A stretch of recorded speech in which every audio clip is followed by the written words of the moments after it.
All right, there we go. The stream is on now. I finally got my software to connect. I think it should be going.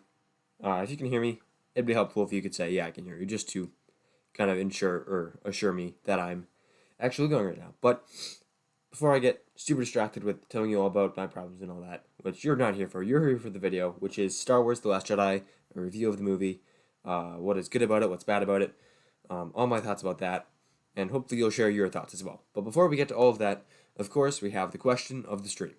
So if you get this question right, you get 10 points. You have to be the first one to get it. Only one person can get it, and it's the first person. You have to. There's always three criteria, and I always try to remember them. That's like my three questions of the stream. What are the three criteria to get the question? Anyways, the second one is you can't look it up, and the third one, I don't remember what it is. I think it might be just, for some reason, it's the first person to get it. You have to be the first person to get it, because that we can't copy answers, and also only the first person to get it gets points. I don't remember. If you remember all three, type it in the comments. Basically, just use common sense when answering. So yeah, that's the question. Or I haven't actually read it out loud. It's on the screen, but if you're only listening, the question is, how many lessons did Luke teach Rey in The Last Jedi? So these aren't lessons like, um, what is it? Like believe in the Force or like, I don't know, whatever life lessons or whatever. They're like, how many dedicated sessions of teaching time did he give Rey? So that's the question. Let me know your answer in the chat, or if you're watching after the show, let me know in the comments. And with that out of the way, let's get on to the main portion of the video, which is all about The Last Jedi. Yeah, funny how the question correlates to the movie. Nice.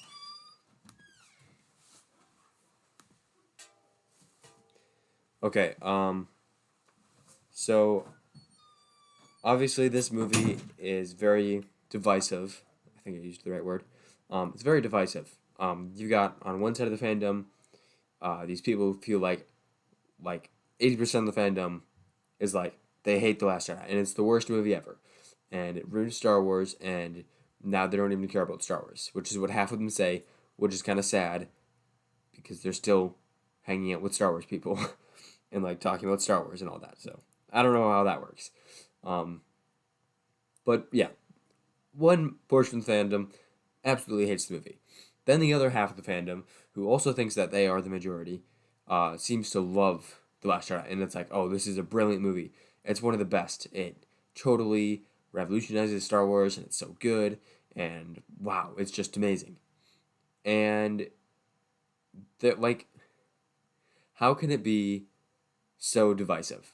And I'm going to get into why that is, what side of the fan base I'm on, and also what side of the fan base that you're on, which I don't know, but if you would like tell me in the comments or in the chat, I'd love to have a discussion, because this is the one thing that I think both sides of the fandom get wrong, and at the same time both sides of the fandom acknowledge, is that it should be a discussion between the two fandoms. And in fact, Star Wars Theory recently did a live stream. I'm sure a large portion of you in my fandom are there, because he's much bigger than me. But anyways, he did a live stream recently where he actually got on video calls with people who really liked The Last Jedi, and not just people who really liked The Last Jedi, but just people who disagreed with him in general about Star Wars. And it was a great video.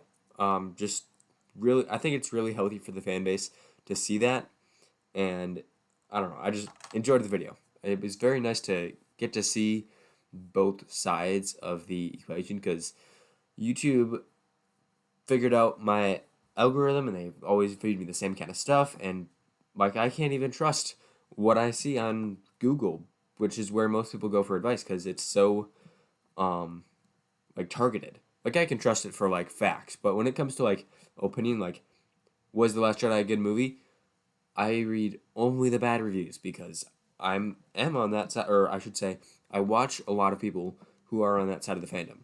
I don't personally agree, but I agree with a lot of their criticisms. And I'm gonna get into the movie actually right now. I kind of am sick of just discussing around Star Wars and not just discussing Star Wars. So I'm going to jump into the video. It's been 5 minutes already, so you guys are definitely been patient with me enough.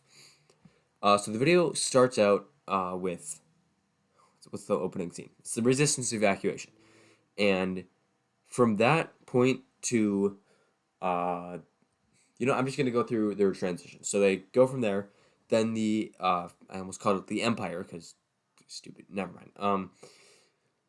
The First Order shows up, and then they have this battle, and it's a great opening battle. I love opening battles. Revenge of the Sith has that awesome battle at the beginning. A New Hope starts with a battle. Empire Strikes Back starts with the battle. Return of the Jedi starts with an escape plan kind of battle. Not really, but it's close enough. Maybe not. Return of the Jedi is fine, even without a battle. What else starts with the battle? Attack of the Clones starts with a bomb going off, but yeah, not really a battle. That's probably why I don't like the beginning as much. Wow. Funny how that works. But yeah, it doesn't really fit in the story for them to have a battle. Maybe if we got to see Anakin and Obi-Wan on a mission, that would be cool. But then the runtime of the movie would be too long. Never mind. I'm getting off topic. A lot of the good Star Wars movies start with battles. And The Last Jedi also starts with the battle, and I gotta say, I was gonna say, and I really enjoyed it. I enjoy that they do a battle at the beginning, but this battle isn't quite as good as the others. I do actually like the opening where Poe Dameron is joking with Hux. It does, as some people put it, it does feel like Marvel humor, but at the same time, to me, it feels like Poe Dameron humor. Like, it's just in his character. So I think how I define the difference between the so-called Marvel humor and the so-called Star Wars humor is that Marvel humor is people making jokes, like intended to be jokes, whereas Star Wars humor is just people doing things by their nature and it's funny. Like Han Solo is funny just because he is who he is, and this Poe Dameron making mom jokes and pretending to be on hold and not hearing Hux, that's within his character, so it comes out naturally. So even though he is making a joke, it is coming out naturally. Um, and the one point I do want to make about Marvel humor is I do really enjoy Marvel humor, and I think the reason they're able to get away with it more than Star Wars is because they live in the real world. So a lot of the jokes can reference things that like a lot of people have seen, I guess. So it seems kind of normal to us, and it contrasts with um, what is it? It contrasts with the fact that they're superheroes, and we see them as like fantasy, basically. So those two contrast, and it makes it even more funny. So yeah, that Marvel humor, I love Marvel humor, but this I feel like while it is somewhat Marvel-y in its humor, it's still also Star Wars. So that's my thoughts on that. I know a lot of people don't like that. I'm completely fine with it. I even find it funny. At, when he gets to the point where he's like Leia has an urgent message for Hux about his mother. That part I'm not as fond of, but at the same time I'm not really fond of any Yo Mama jokes really. Like, yeah, I can't think of any that I like, to be honest. I just don't really like Yo Mama jokes. So it's a problem with the joke, not really the fact that the joke's being made. Anyways, after that happens, you get. How does it transition to Finn? I think it just transitions to Finn, actually. Never mind. So this first transition isn't quite as good as the other ones I'm about to mention, but hang on because I'm going to get to some of the other ones. Finn wakes up, bunks his head, and I'll get into my thoughts about that later. But he wakes up, bunks his head, walks over, and Poe's like, "Oh, you must have a million questions." And he asks one question: "Where's Rey?" And that line is pretty cool, other than the fact that, and I'll get into all that later because that's part of the same thing. But anyways, he has this one question: "Where's Rey?" And that leads us to the next scene, which is Rey, and Rey is talking to Luke and realizes the lightsaber stuff, and I'll get into all my thoughts on that later. But then it gets to the point where Rey tells Luke about the First Order taking over, and then she mentions Kylo Ren, and then we cut to Kylo Ren and Snoke. And then from there, we cut. I don't remember. There was another really good transition back to the Resistance, and I just thought the editing in this movie is so good, and I mean, and because of that, I'm gonna take the time to talk about all the things that I really, really enjoy in this movie, and that most of those are like the editing, the cinematography, all those good stuff. There's also the music, um, pretty much everything technical in this movie, all the color, like just the color in this movie, it's well done. Like, what is it called? Crate, the and those salt speeders. Like, why it doesn't really make sense why they need a landing thing that would just slow them down, right? And they have hover technology, but at the same time, it looks really awesome. So, yeah, I don't know. I like Crate. It's cool. What else is there? Uh, yeah, just everything was done. Oh, the acting in this movie, and in fact, in all of the sequels, is really good, but especially in this movie. Um, like I can kind of understand Raylo's. At the same time, though, it's pretty much only based on their acting. Like I mean, they have some chemistry, but again, that's acting. I don't know if it would be the same thing in real life, and it's probably not because they're actors. Um, but anyways, they have some good chemistry. They have some good acting skills, but it doesn't really make sense plot wise. Like Kylo Ren killed his dad. That's Rey's first impression. Um, they fought in each other's minds. Like they're protagonist and antagonist. They can't really have this like interest in each other unless it's set up better. And I say better, unless it's set up differently. So it just doesn't really make sense plot wise. But with their acting, I could see it happening because they're really good actors. And Luke's acting in this was really good. I liked his jokes. I liked a lot of things about this. What else is there? Leia's acting was good. As always, Poe Dameron's acting, awesome. Poe Dameron's just super fun to be around. Rose's acting, I it's not bad, but it doesn't stick out to me like the others. The same with Finn. Uh, I don't know who else. Hux is good. Um, I don't know. They're just really good. C3PO, BB-8. Well, BB-8's not really acting. I just like him as a character. Just thought I'd mention BB-8 there. Yeah, I don't know. Just the acting in this. One thing I do want to mention though about when it comes to all this kind of stuff is stuff I didn't like that is similar to this, which is the choreography, which um, some of it is fine, but most of it is just not good. In fact, the Praetorian Guard fight kind of looks like Daisy Ridley and what's his name? Whatever, Kylo Ren. Rey and Kylo Ren like did the choreography and they thought it would be super cool, and then they like edited them into the fight, and it's like the Praetorian guards. Like I don't know, it just seems weird because they're like spinning around. They have no guard stances. Like I don't know. It looks like here's what it looks like. So when I am little, or when I was little, I'm still kind of am little, but when I act like a kid, um, I take the end off my broom and I swing it around, and it's really fun.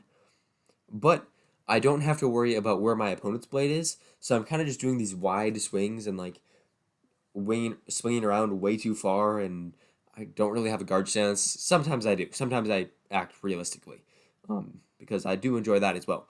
But it seems kind of like that what Rey and Kylo Ren are doing. They're just swinging around as if they have no opponents, like they're imagining opponents, um, and they're just not there.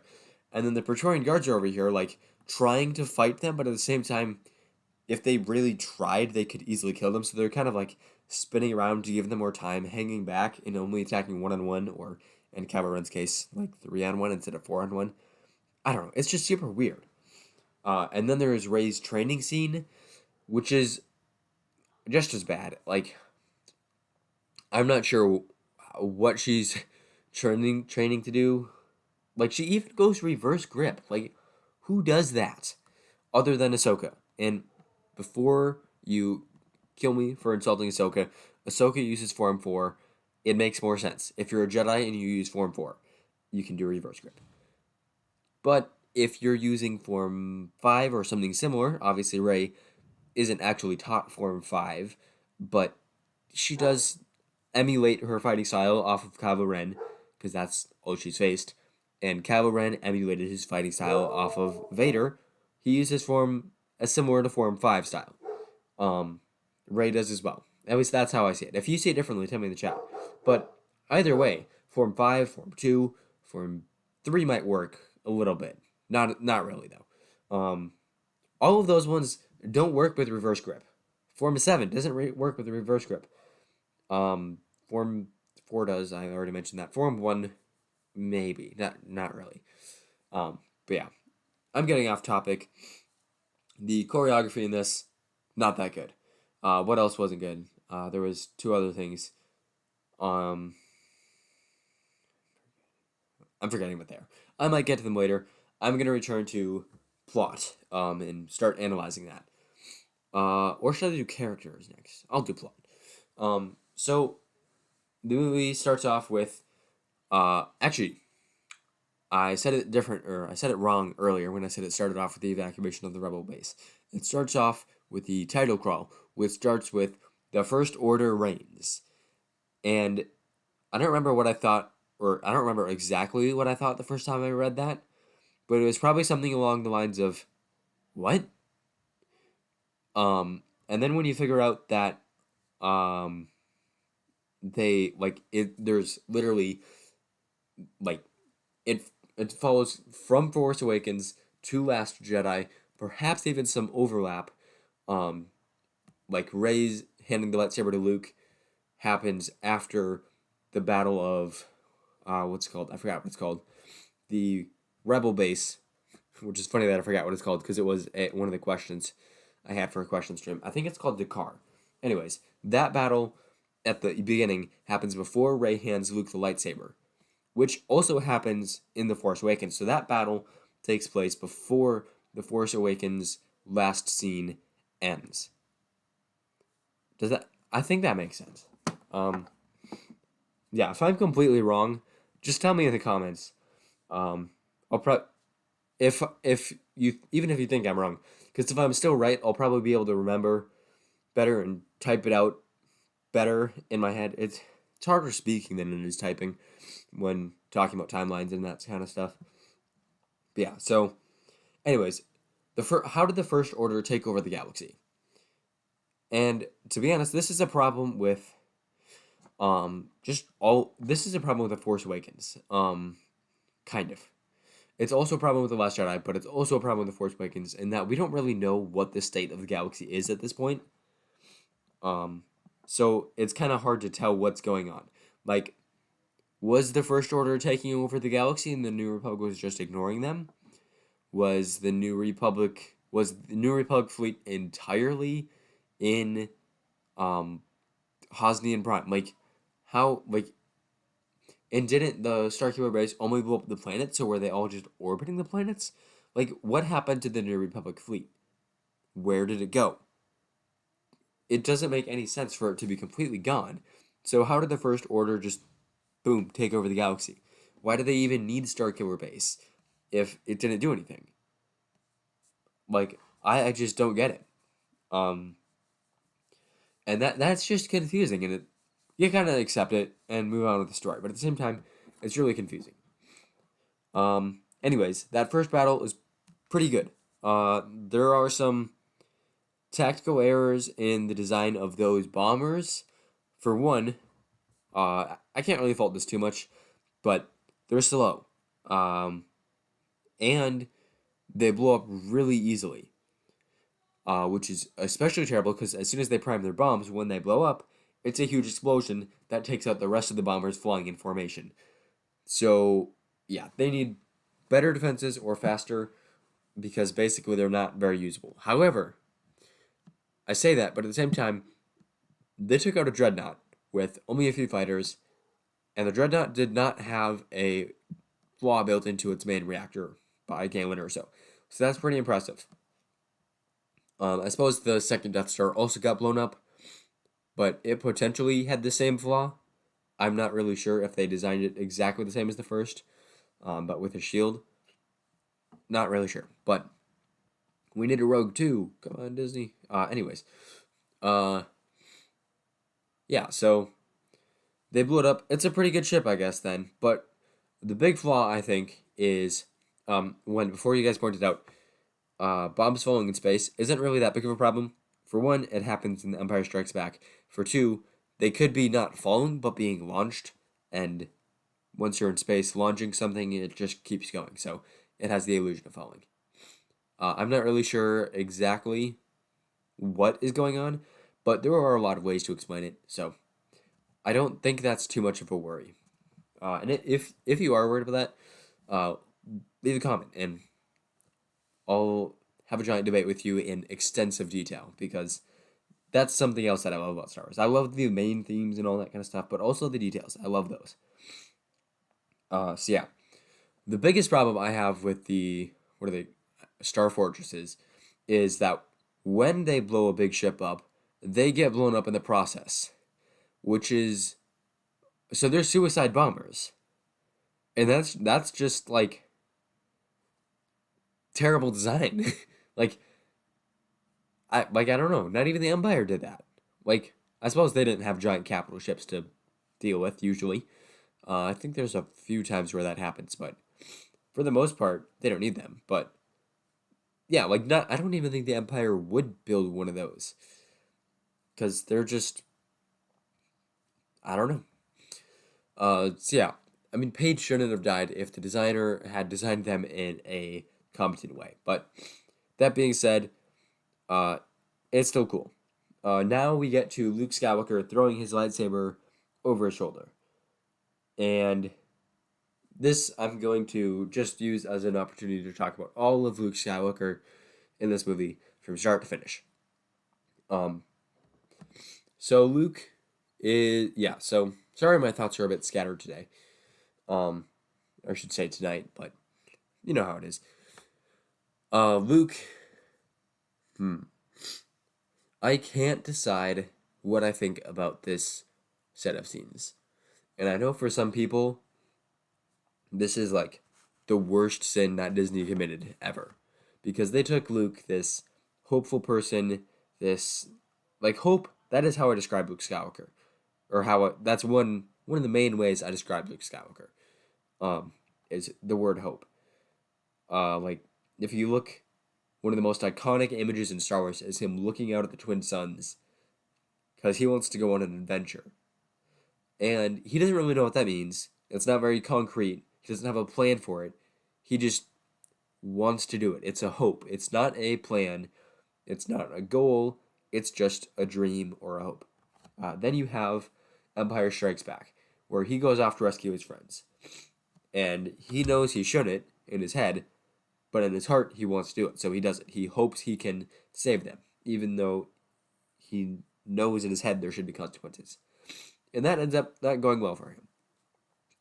But then you get to Return of the Jedi, where you get the biggest example of hope, where he believes in his father, that he still has light in him. And because of that, he's able to defeat the Empire, or the Emperor, and probably that's a big reason why the Empire fell. There was a huge succession war after the Empire died, or Emperor died. I always get Empire and Emperor mixed up. Very similar words, which makes sense. But anyways, that's it. Like when I think of Luke Skywalker, hope is a big word that comes to mind. And I think that's true for a lot of Star Wars fans. But in The Last Jedi, we get the backstory of why he's on Ahch-To. Which, to be fair, they needed a backstory, and there's not many that work. Personally, I always thought he was there for, like, studying to try and find a way to beat Snoke. That would make sense to me. It would clear up... You wouldn't need to make Luke Skywalker lose faith in the Jedi in order to do that. I might need to sneeze. Hang on. Nope. Do you ever get that feeling like you need to sneeze and then you just don't sneeze and it's so disappointing? I hate that. But anyways, moving on from there. So Luke in The Last Jedi, he basically, it's revealed the backstory of how Kylo Ren turned to the dark side and why Luke went missing. Kylo Ren turned on Luke because Luke went in, like, to This is how the Last Jedi haters frame it. They say Luke, and I'm not trying to generalize everyone, but this is how I hear it a lot said. Luke went into Ben Solo's hut to kill him in his sleep, and that's just not what Luke would do. And I haven't heard a lot of this because like I said earlier, YouTube feeds me the Last Jedi is a terrible movie side of YouTube, so I don't see a lot of positive voices for this movie. But how I hear them say it is he had like this moment of weakness, and then that's what Kylo Ren saw. And I subscribe more to the second version of that event. Luke goes in, and he sees this vision, and he might see Kylo Ren killing Han. There you go. That's a terrible thing he does. But what if he also sees the Hosnian Cataclysm, which is where Starkwear Base blows up the entire Hosnian system? What if he also sees Kylo Ren killing all of his students? There you go. That's also terrible. And I don't want this to happen, but what if he sees Kylo Ren killing Grogu? Like, I don't want that to happen. I'm kind of scared that they're going to make that happen. But then what if he sees Kylo Ren, I don't know, what else does Kylo Ren do? He sees Kylo Ren with the Emperor. I don't know. What if he sees Kylo Ren join the Emperor and kill Rey and take over the galaxy? It's the future, but the future is always in motion. There could have been any number of possibilities. He could see Kylo Ren kill Leia, too. Let's say in this scene in The Last Jedi where Kylo Ren's fingers are hovering over the buttons and he sees him kill Leia. So he could see a lot of terrible things in Kylo Ren's head. So in that single moment, he thought he could end it all. He says it like this. In I don't know. I don't remember the exact words. Basically, it's a moment of instinct. He pulls out his lightsaber, and Kylo Ren wakes up and sees it. And misinterpretation. Luke wasn't gonna kill him. He didn't go into the hut to kill him. He went in to see how bad Kylo Ren was getting, and it was pretty bad. So instinctually turned on his lightsaber to defend himself. Oh wait, it was all in his head, not being Luke's head, all in Kylo Ren's head. But you know, and then Kylo Ren wakes up and is like, "Oh no, I'm about to get killed." Force pulls his lightsaber, collapses the hut around them. Somehow Luke doesn't wake up, but Kylo Ren does. Somehow Kylo Ren doesn't kill Luke. I don't know. There are a lot of inconsistencies with that flashback. One of the things, real quick, I want to mention that flashback is I believe that was the first flashback in Star Wars, and I kind of wish that they had just kept that trend up. And you don't really need the flashback. You could just have Luke talking to Rey and explain the story. The flashback is just kind of extra visuals, and they do look cool, but it's not really necessary. And I feel like it would be kind of like leaving a "May the Force be with you," or "I've got a bad feeling" like this out of a movie. So, yeah, I don't know. It's similar to that for me. But at the same time, flashback is kind of useful. And we got a chat. Oh, whoa, I'm not sure what it means, but I don't get those often. So thank you. I'm honored.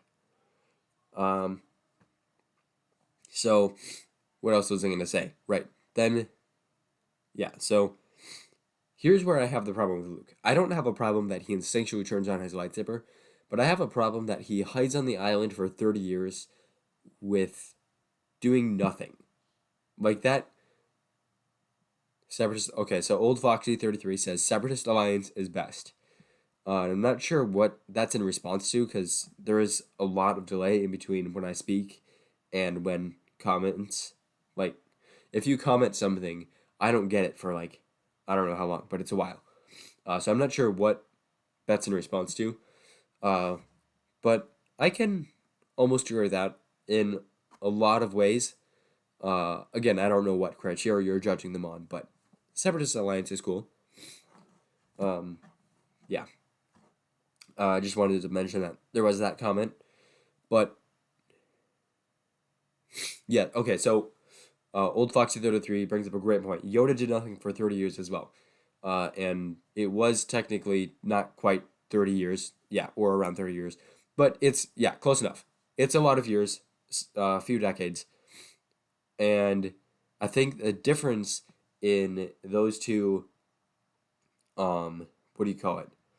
The difference in those two scenarios is that Yoda had a plan. Luke and Leia were growing up, and they were going to train them when they got old enough. Luke did not have a plan. He was going to that island just to die. He wasn't going to train anyone. He wasn't looking for anything. He was just there to die. He was going to burn the Jedi text. He was, yeah. So that's the difference there, is one was waiting, one was just giving up. And the other thing is, if Yoda gave up, I would say maybe that's understandable.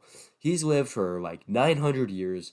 He's lived all his life in the Jedi Order. Okay, maybe not quite all of it, but you know what I mean. He's lived a long time in the Jedi Order. He's built up this giant organization. He's had such an influence on it, and he's guided all these little kids up to adulthood, and he's still guiding little kids, and suddenly it's all destroyed.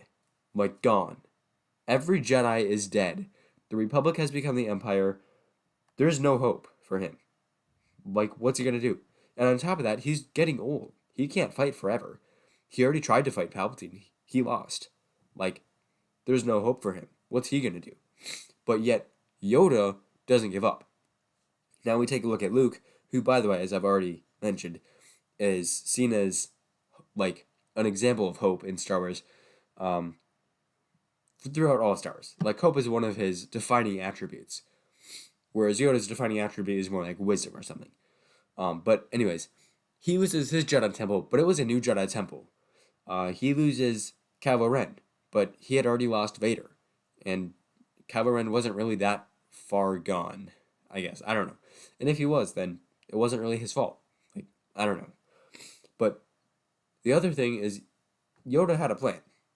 Luke did not really have a plan. Even though their situations seem close, they're completely different. Yeah. Yeah, like, you can't really blame the character Luke, or the actor, but yeah, you can blame, really, okay, you can blame whoever you want. Yeah. But anyways, what was I going to say after that? So, Luke is on the island for 30 years. That's a bit of a problem. However, his story arc is pretty good. I don't know if it's worth the 30 years on the island kind of ruining his character a bit. Not really ruining, but just doesn't really make sense. It does kind of ruin it, because, like, that's his end, kind of. He does technically end as a Jedi, but that's like the last 30 years of his life, basically, up until the last few minutes. But anyways, about halfway through the movie, he suddenly has a realization because of something, and he decides to become a Jedi again, and it's pretty cool. He does this force projection thing, which we had never seen, and here's what I hear a lot of sequel supporters say, is that is, like, the most incredible power ever. But really, it's not really that, first of all, it's not really dangerous. It's not really that useful. I mean, it is, there's a lot of caveats on how it works, and that's another thing. We haven't really seen it done enough, so we don't know how difficult it is, so we don't know if it's, like, this super impressive thing, or this just, like, he force projected. But then after that, he dies, which I used to really hate, because it's kind of like, oh, he overextended himself with the force with this force projection thing, which doesn't even do that much. And it's just kind of like, really? But a while ago, I realized that it wasn't so much him dying from, like, overexertion, excuse me, but it was him dying just from accepting that he was old, and, you know, that Rey was the last Jedi. He wasn't really needed, and even if he was, he could become a Force ghost. So I think that was how that was intended, and there's a line at the end where either Rey or Leia, I don't remember who, says that he didn't die with fear and pain or something, something pain and something else, but he died with peace and purpose, and that totally lines up with the theory that he didn't die unwillingly. He basically kind of committed suicide, but at the same time, like, he's still going to live on as a Force ghost, so it's not really suicide. It's more like just becoming The same thing Obi-Wan did in A New Hope. He let himself be killed. One, to distract Vader, which Luke was doing that. And then two, what is it? Two, to become a Force Ghost and to become more powerful than Vader can possibly imagine. Old Foxy 33 says, "Nah, I found that Force illusion abilities kind of boring. He died for a small band of resistance, even though the New Republic could probably get an army to destroy the First Order." And yeah, that brings up another point. We don't really know what's going on with the New Republic. Um, I think I don't think they could destroy the First Order just because otherwise they would have. Um, but it is kind of confusing as to where they went because clearly they existed and clearly they wouldn't only exist on one star system. Like, their main government would exist there, but that's like blowing up the White House and saying, "Ah, America's destroyed. They can't fight us." It just wouldn't really make sense. Um, yeah, I don't know. Yeah, I'm so confused by the political situation of the sequel era, and I really think that they were just too scared of the politics because people don't like it in the prequels, which I liked in the prequels, but that's just because I'm old now. I didn't like it back when I was a kid. I mean, I didn't mind it. It looked cool. Like that giant room with all those Senate pods. So awesome. And that fight in there with Yoda and Palpatine. Oh my goodness, it's awesome. But yeah, I didn't really find it that interesting. Um, but yeah, now I find it interesting, and now I would appreciate some knowledge about what's going on in the sequel era. But, anyways, back to focusing on The Last Jedi, which I don't think can really be blamed for that problem because The Last Jedi isn't really it's the second part of a trilogy. It shouldn't have to set up the world building of the era, or not really the world building, but like the era building, if that makes sense. Because Star Wars is already created. I know how to speak. I learned in I don't remember when, a while ago, but they do need to set up this new era and what is going on. And that was the job of the Force Awakens, and they didn't really do that. Yeah, not really sure. But, anyways, I think I've talked enough about Luke. You know, he kind of represents hope, and he gives up for 30 years. Maybe not quite 30 years, but like, still, that's way too long. I don't. It's not really in his nature to do that. But if you accept that, I guess fine. Let's look at the rest of the movie and see what I think about that. What's the other character arc? Let's look at Rey. So Rey in this movie, kind of. This is where I wonder what the plan really was for her, because at some points it kind of seems like they are setting up a Rey Palpatine, in that she went straight to the dark. She's really powerful. Um, I don't know. That's about it, really. But you could argue that they're setting up a Rey Palpatine. So often wonder if people are really right about that, because a lot of their proof is the actor is saying, "Oh, we had no idea what was going on," but at the same time, it's not really necessary for the directors to tell the actors. Um, and Old Foxy 33 says Mary Sue, which I will get to in a second. Um, but yeah, so it's not really the actor's fault, or what am I talking about? Yeah, it's the actors might not know the entire plan, even if the directors and Kathleen Kennedy know the entire plan. Um, yeah, so I'm not really sure if or if not they had a plan, but it doesn't really seem like it, because in this movie they say Rey Nobody, and in the next movie they say Rey Palpatine. But at the same time, Kylo Ren could be lying. Rey could be wrong. So I don't know. It's possible they had a plan for this.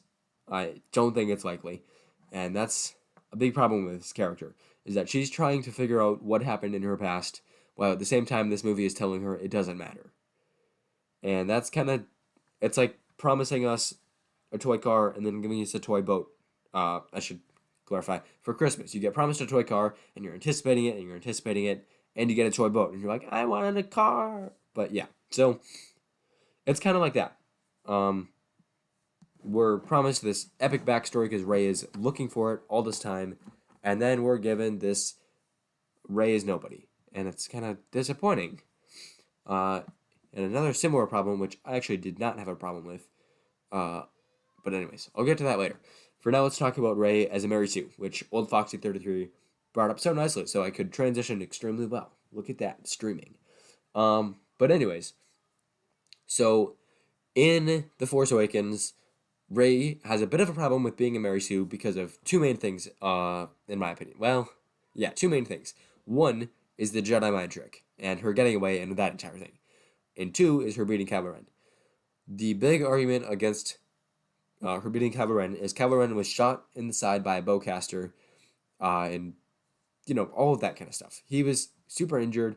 He had just killed his dad, which, according to Snoke, split his spirit to the bone. He wasn't in the best condition to fight. However, that being said, he should probably still have been able to beat Rey, but so Old Foxy 33 has another comment. The actor of Rey don't know what the Force is. She thinks if you have a high midichlorian, then you know how to swing a lightsaber, use amazing Force abilities, and defeat the Sith. So let me try and interpret this. So, okay, so honestly, I don't really think it matters what Daisy Ridley thinks. Obviously, I would prefer if she's a fan, but I mean, if she's the best actor for the part, then I still think you should hire her, even if she's not really a fan. I think the writers should definitely, if not be fans, then at least know the world. And I guess you kind of have to be a fan in order to be willing to dedicate all the time to know the world as extensively as fans do. But I don't really think the actors need to be giant Star Wars fans. They're actors after all. So yeah, I don't really know if it matters. Yeah, I really don't know enough about what Daisy Ridley thinks. I don't watch any interviews or anything like that. I've seen a few just because I watch Star Wars, but yeah, I'm more interested in the actual story, I guess, rather than what it like the actual like people like the process of the story, I guess. I'm hyper focused on the output rather than all the factors going into it, which I know is also very interesting to, especially to a lot of people. But yeah, so in The Force Awakens, Rey beats Kylo Ren, which fine, I guess. He was shot on the side by Chewie's bowcaster, which had been seen to be extremely effective. He just killed his dad, that split his spirit to the bone, and he's sad and stuff, right?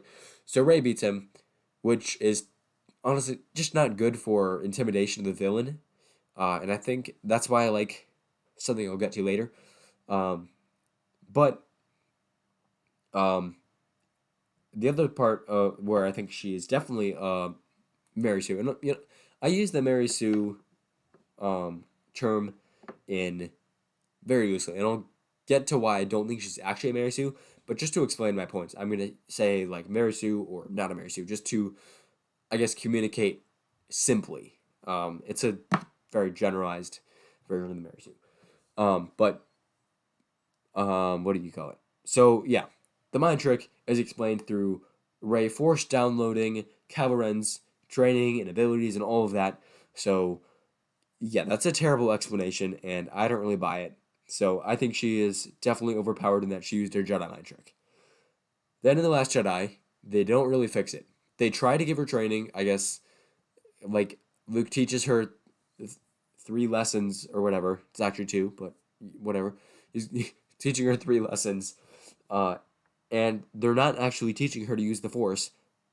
It's history and philosophy lessons. Like, I guess he teaches her to feel the Force around her, but she had already learned that.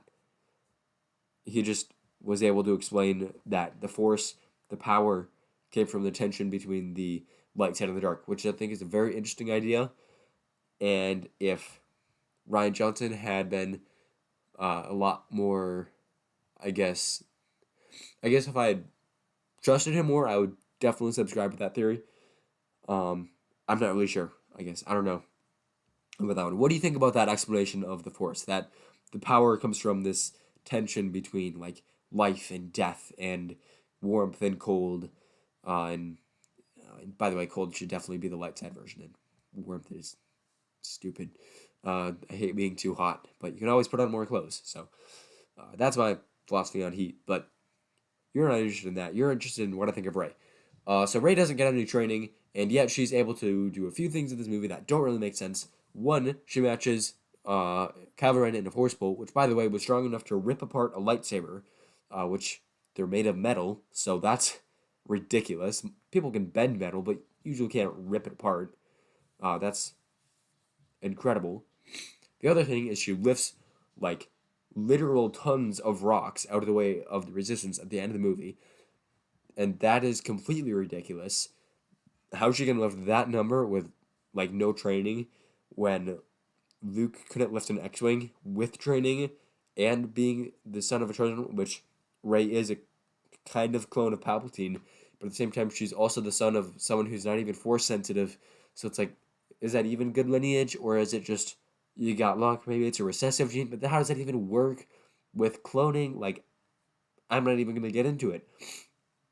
Rey is apparently extremely powerful, even more powerful than Luke, and she gets no training, and so I guess I don't know.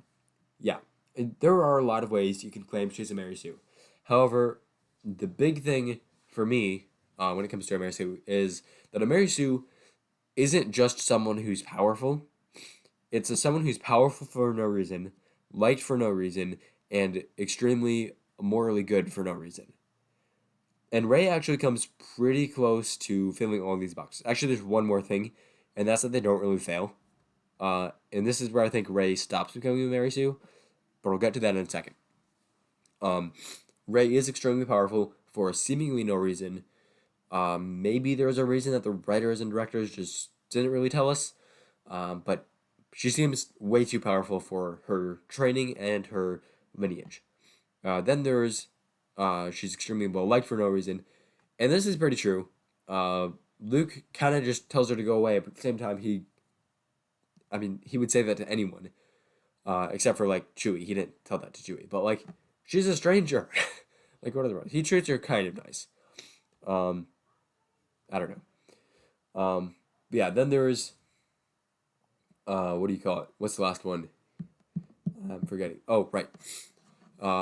Like Han Solo and Leia and Finn especially. Finn, don't even get me started on Finn and his obsession with Rey. As soon as Finn sees Rey, he instantly likes her.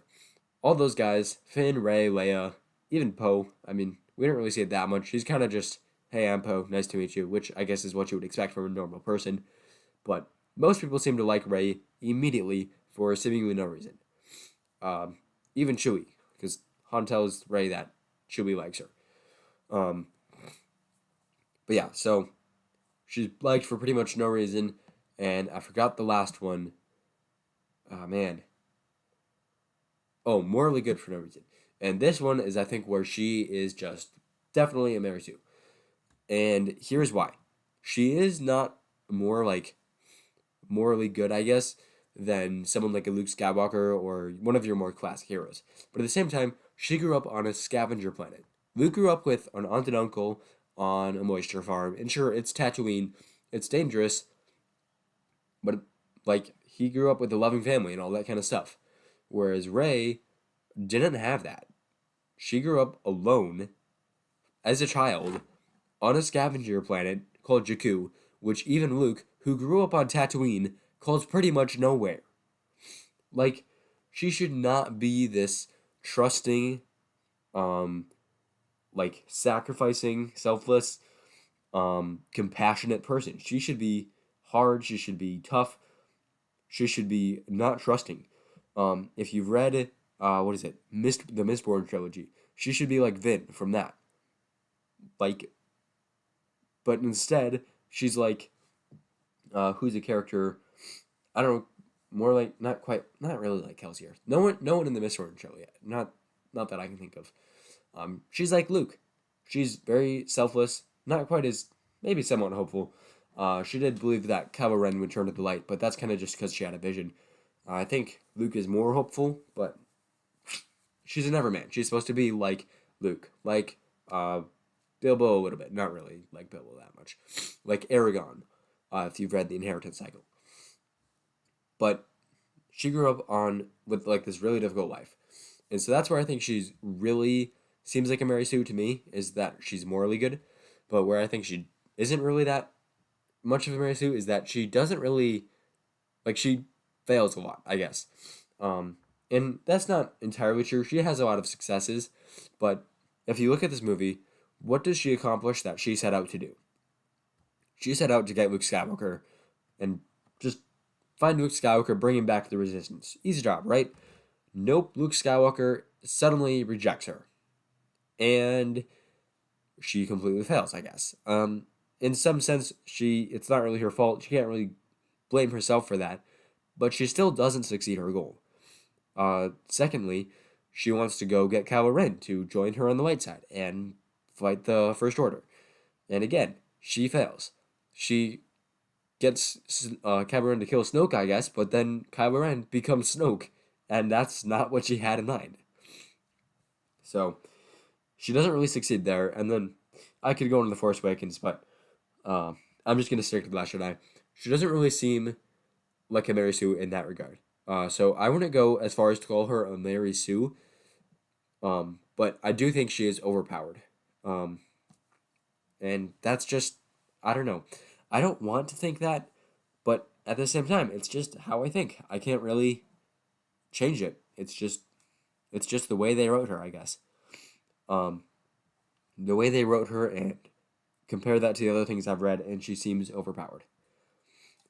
My throat is getting dry, so I'm going to take a drink of water real quick.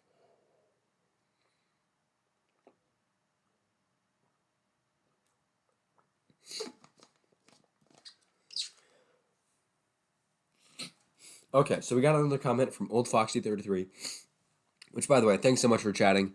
It's nice to have someone else on the show and not just be talking to myself every week, which is kind of fun, but at the same time, not as fun as it is with other people.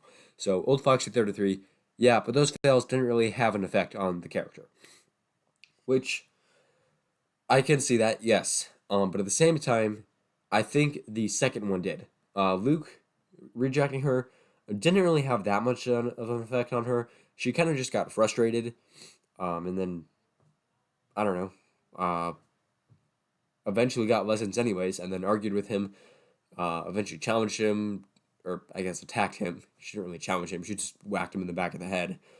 Proceeded to lose to him until she force pulled the lightsaber, and the lightsaber beats a stick. So, by the way, I do really like that battle. A lot of people don't because Rey wins, but she only wins because she gets a lightsaber. And before that, when Luke has the stick, he is totally beating her easily. It's kind of hilarious. But anyways, the second one, where Kylo Ren rejects her, she really seemed shaken by. She does escape, kind of easily. She didn't really have a physical wound to reflect it, which probably would have eased the Mary Sue arguments a bit if she had a physical reminder. Like, I don't think a physical reminder of like a physical wound would what do you call it? Would be as bad to her. Because I mean, Luke's hand, it doesn't really bother him that much. He just gets a replacement. But at the same time, what it does is it reminds the audience of her failure, or his failures. I'm talking about Luke now. Sorry, Luke. But it reminds Luke of his failure on Cloud City.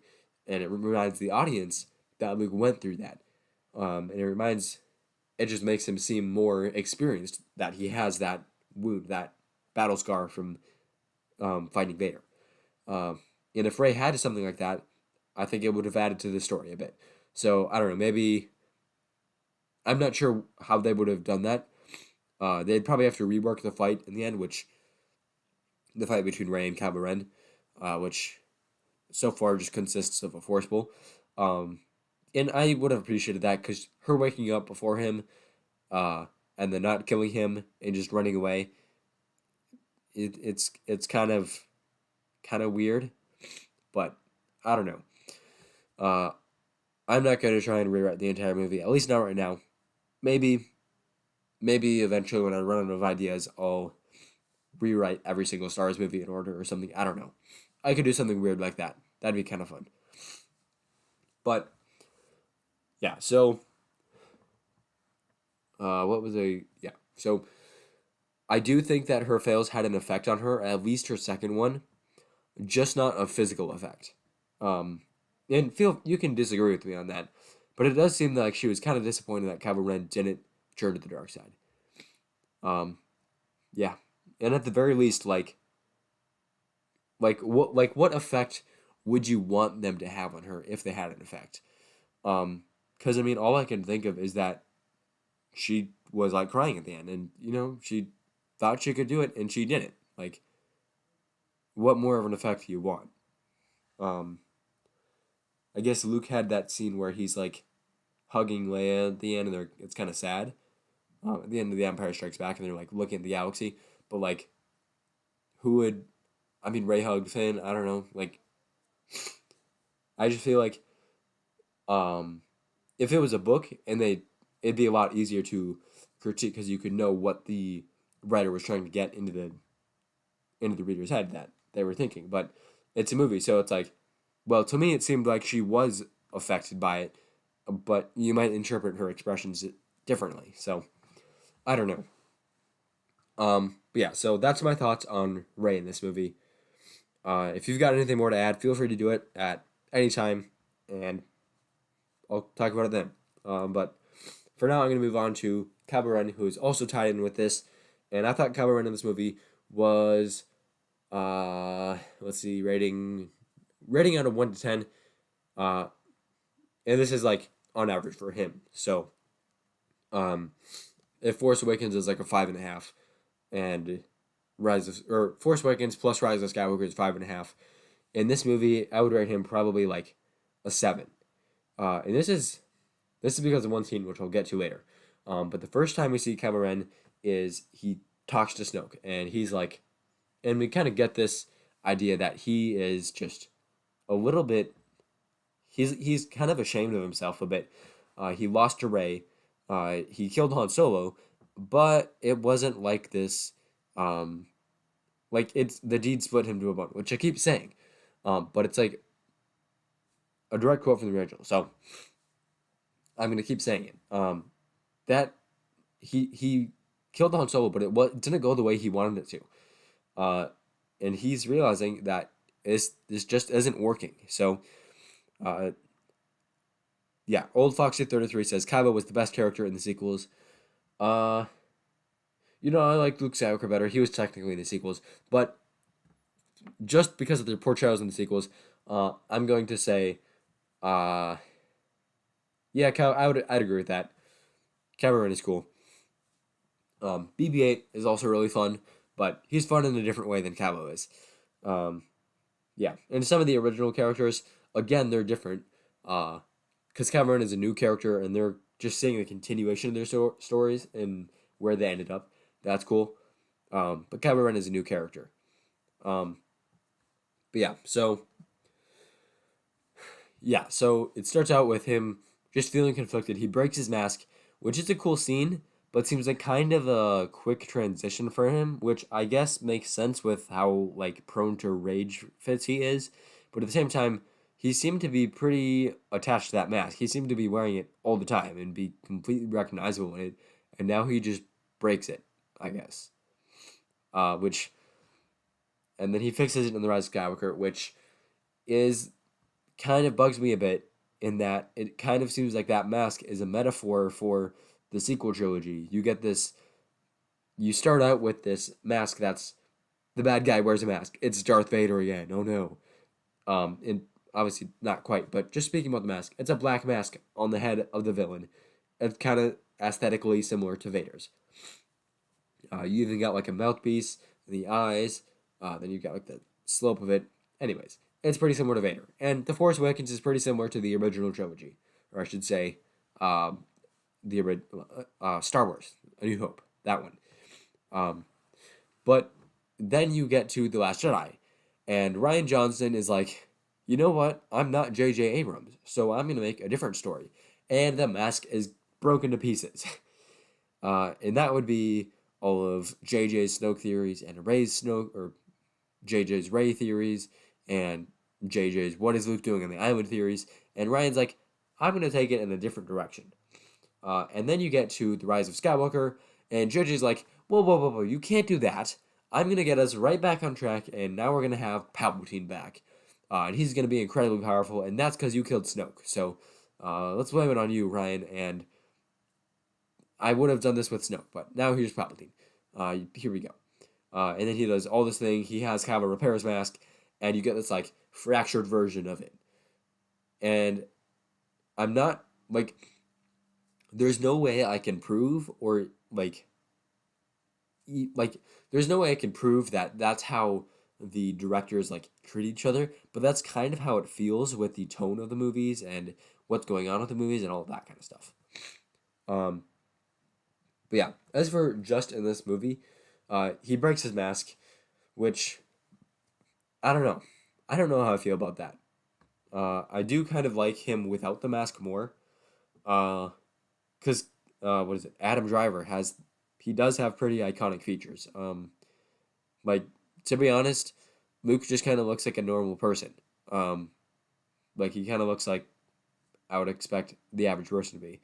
But Adam Driver has like the long black hair, and he kind of looks like Snape. And Snape is pretty unique. I don't know. It just seems like more people would look like Luke than they would look like Kylo Ren. And I don't know. You're totally free to disagree with me. It probably depends a lot on, like your, I don't know where, like your, with your lineage. I'm struggling to come up with a word for it, and I know there's a really good word for it. Um, yeah, I don't know. Just how you grew up, the people you know, all that kind of stuff. But I don't know. That's just how I feel about that. But at the same time, I do kind of like the mask. It kind of represents his obsession with Vader, which I thought was a very interesting plot thread that they kind of just abandoned in this movie. Um, there is that one line where Snoke calls him just a child in a mask, and he's not really Vader, and he breaks the mask because of that. But like, that's about it. But then after that, he almost kills Leia, doesn't. And by the way, his flying that looks so cool. I love that scene. Uh, yeah, choreography in this movie. When I say it's bad, I don't include the fight scene or the flight scenes. The fight scenes are bad, but the flight scenes are good. And I don't know how good my mic is, so you might not have heard the distinction: flying versus battle. Yeah. So yeah, Kylo Ren is a pretty cool character. Uh, I keep losing my train of thought. Ugh. Bear with me for a second. So after that scene, what's the next thing we see? We see him interacting with Rey. And these are pretty good scenes. I don't know. He seems to just be trying to figure it out at first, and then just kind of listening to Rey and figuring out her more than letting her figure out him, which worked extremely well because she told him all about her trip to the dark side cave, which she probably wouldn't tell many other people about. So yeah, I guess that happened. Um, and yeah, his acting in there was really good. Just more character development, seeing his backstory, seeing how he explains his backstory, compare that to how Luke explains the backstory. That's a pretty cool use of flashbacks. Um, but yeah. Uh, yeah, after that, Rey goes to the Supremacy, and he takes her to Snoke, and it's like, well, great. This is exactly like it was in Return of the Jedi, and you think that Vader's not going to turn because he brought Luke to the Emperor. Great. And then Snoke takes Rey's handcuffs off, and you're like, yep, that's what it was in Return of the Jedi. Then you have that whole scene where Snoke is like torturing Rey, and then Kylo's just like looking up every now and then. His things pique his attention. Uh, the acting in this is great. I love all of the shots they get. They're so good. This whole scene I really like. Um, and that's acting in plot and or not plot, acting and cinematography and all that kind of stuff. Effects too. Oh, that was one of the things I was going to mention. When I was mentioning that I didn't like the choreography and I didn't like two other things, but I forgot what they are. One of them was the sound effects. They went like crazy on the sound effects, especially with like force powers and I guess the what do you call it? Force Skype, for lack of a better term. I don't have they put out a better term? I don't know. whatever that, you know what ability I'm talking about.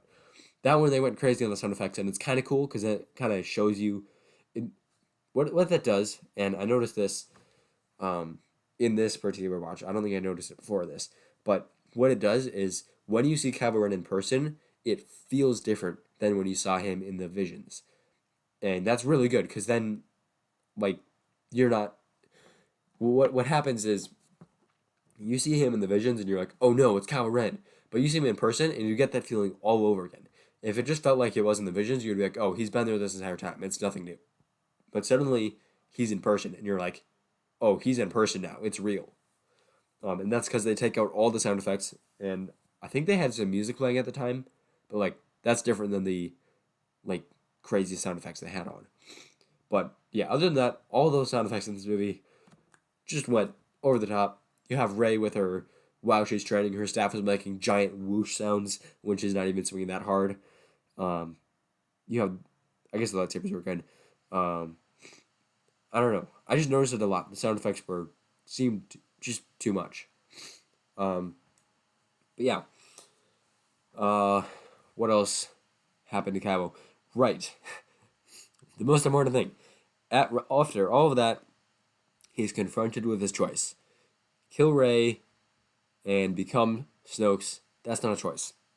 I say he's confronted with his choice. He's confronted with his choice of kill Rey or disobey Snoke. Um, and he decides to kill Snoke, which is disobeying Snoke, obviously. Um, and that was. This is a very controversial scene. Controversial scene. There we go. Ha, see? See? I said it. Controversial. I'm not going to try anymore. Anyways. This is a very controversial scene, but I really liked it. Okay, so at the end of The Force Awakens, Kylo Ren fights Rey and loses. And this is something that I kind of mildly hate about this movie, because it totally takes Kylo Ren, this scary villain, kind of deranged and unpredictable, and he can fly into this fit of rage and just kill the main characters, and boom. So spooky, right? But he loses to Rey. He's no longer scary anymore. He lost to a girl who had never held a lightsaber, and sure, he was hit inside. You can explain it plot-wise, but you can't really you can't really give him back his confidence after that. Except they did something even more extreme than, they did something more extreme than killing, or they did something more extreme than losing to Rey.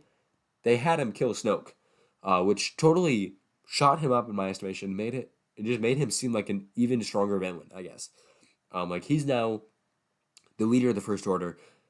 That kind of just fixed it in my eyes, I guess. Because before he wasn't really that scary, but suddenly he was the leader of the First Order. He was like the one who killed Snoke, this super powerful being that was just toying with Rey. And sure, it was a cheap shot. He didn't overpower him, because if he did that, then it would be, oh, he's a Gary Stu, he shouldn't have that much power, blah, blah, blah. You know the rest, and it would make Mary Sue, or Rey, seem even more of a Mary Sue, but it kind of shows that he's cunning.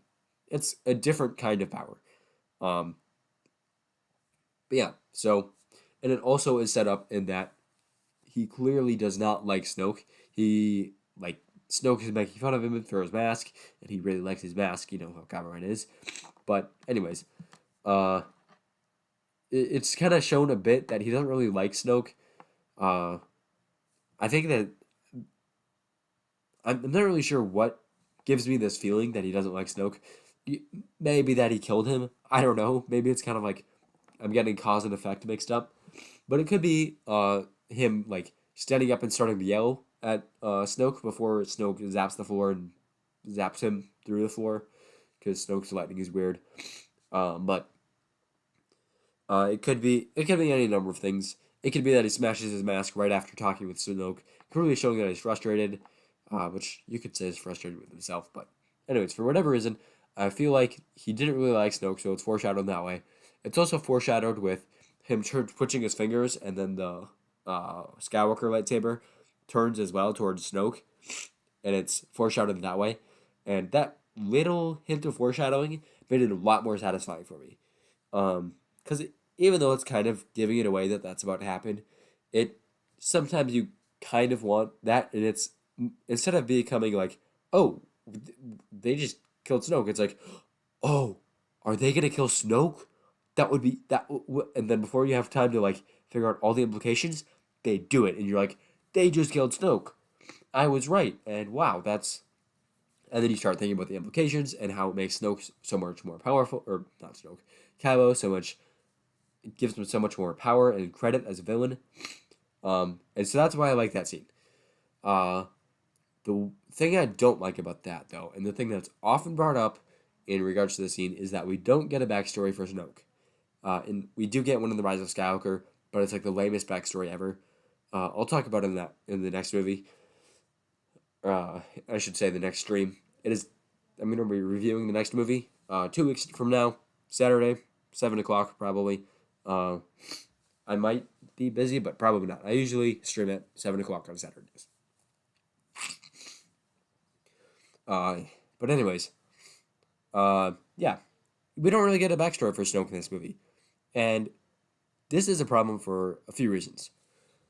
One reason, we get introduced to this giant shadowy figure in The Force Awakens, and they probably should have anticipated a lot of questions about him. Maybe not to the degree they did. The reason this is a problem is because there were so many theories about who Snoke is. Like, so many of them. That's there was this huge explosion of Star Wars, and it came from Snoke theories. You could please correct me if I'm wrong about this, but I believe that both Star Wars theory and Thor Skywalker started by posting a Snoke theory. And that's kind of just how they built up their core audience, is all these theories about who Snoke is, what he's doing, just analyzing every little detail, trying to figure out what is going on with this Snoke character. And so when he dies without a backstory, everyone's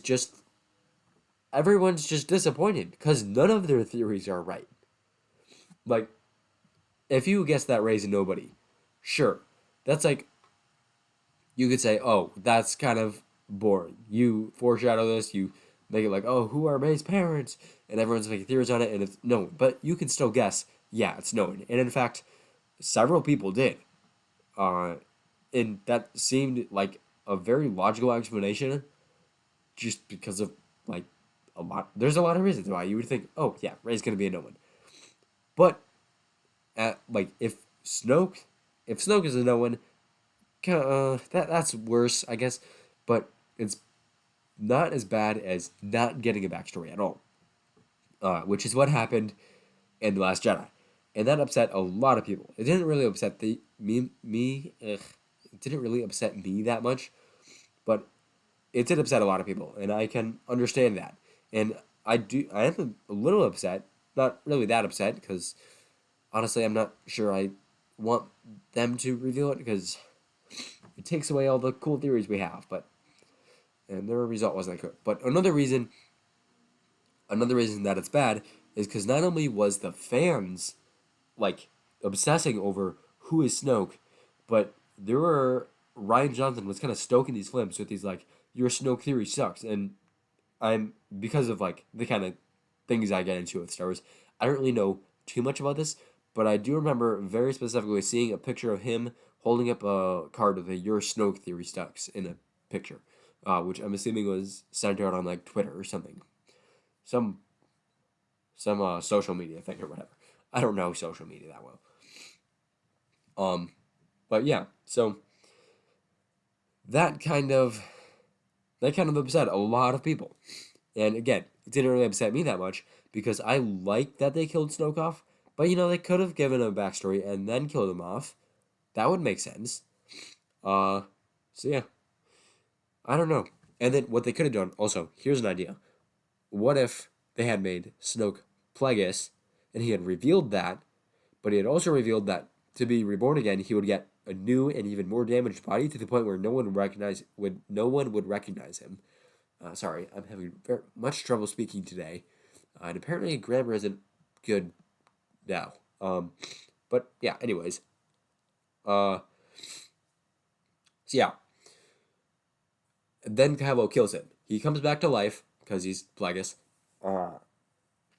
but no one recognizes him, so the First Order is no longer his. And then you have a three battle between Snoke, this Dark Lord of the Sith, who can't really be killed, but just gets more mangled and all that. That could be interesting.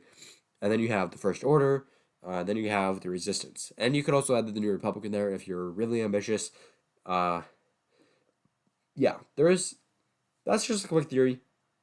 Probably better than just killing him off and then retconning it, or so it seems, to be, oh, Palpatine made him somehow with cloning and dark side. Secrets only the Sith knew, because apparently everyone knows the secrets the Sith knew. Yeah, even though they think the Jedi are myth, they're like, oh yeah, cloning. Secrets only the Sith knew. I'm knowledgeable of the Sith. And I need another drink of water, so pause for a second.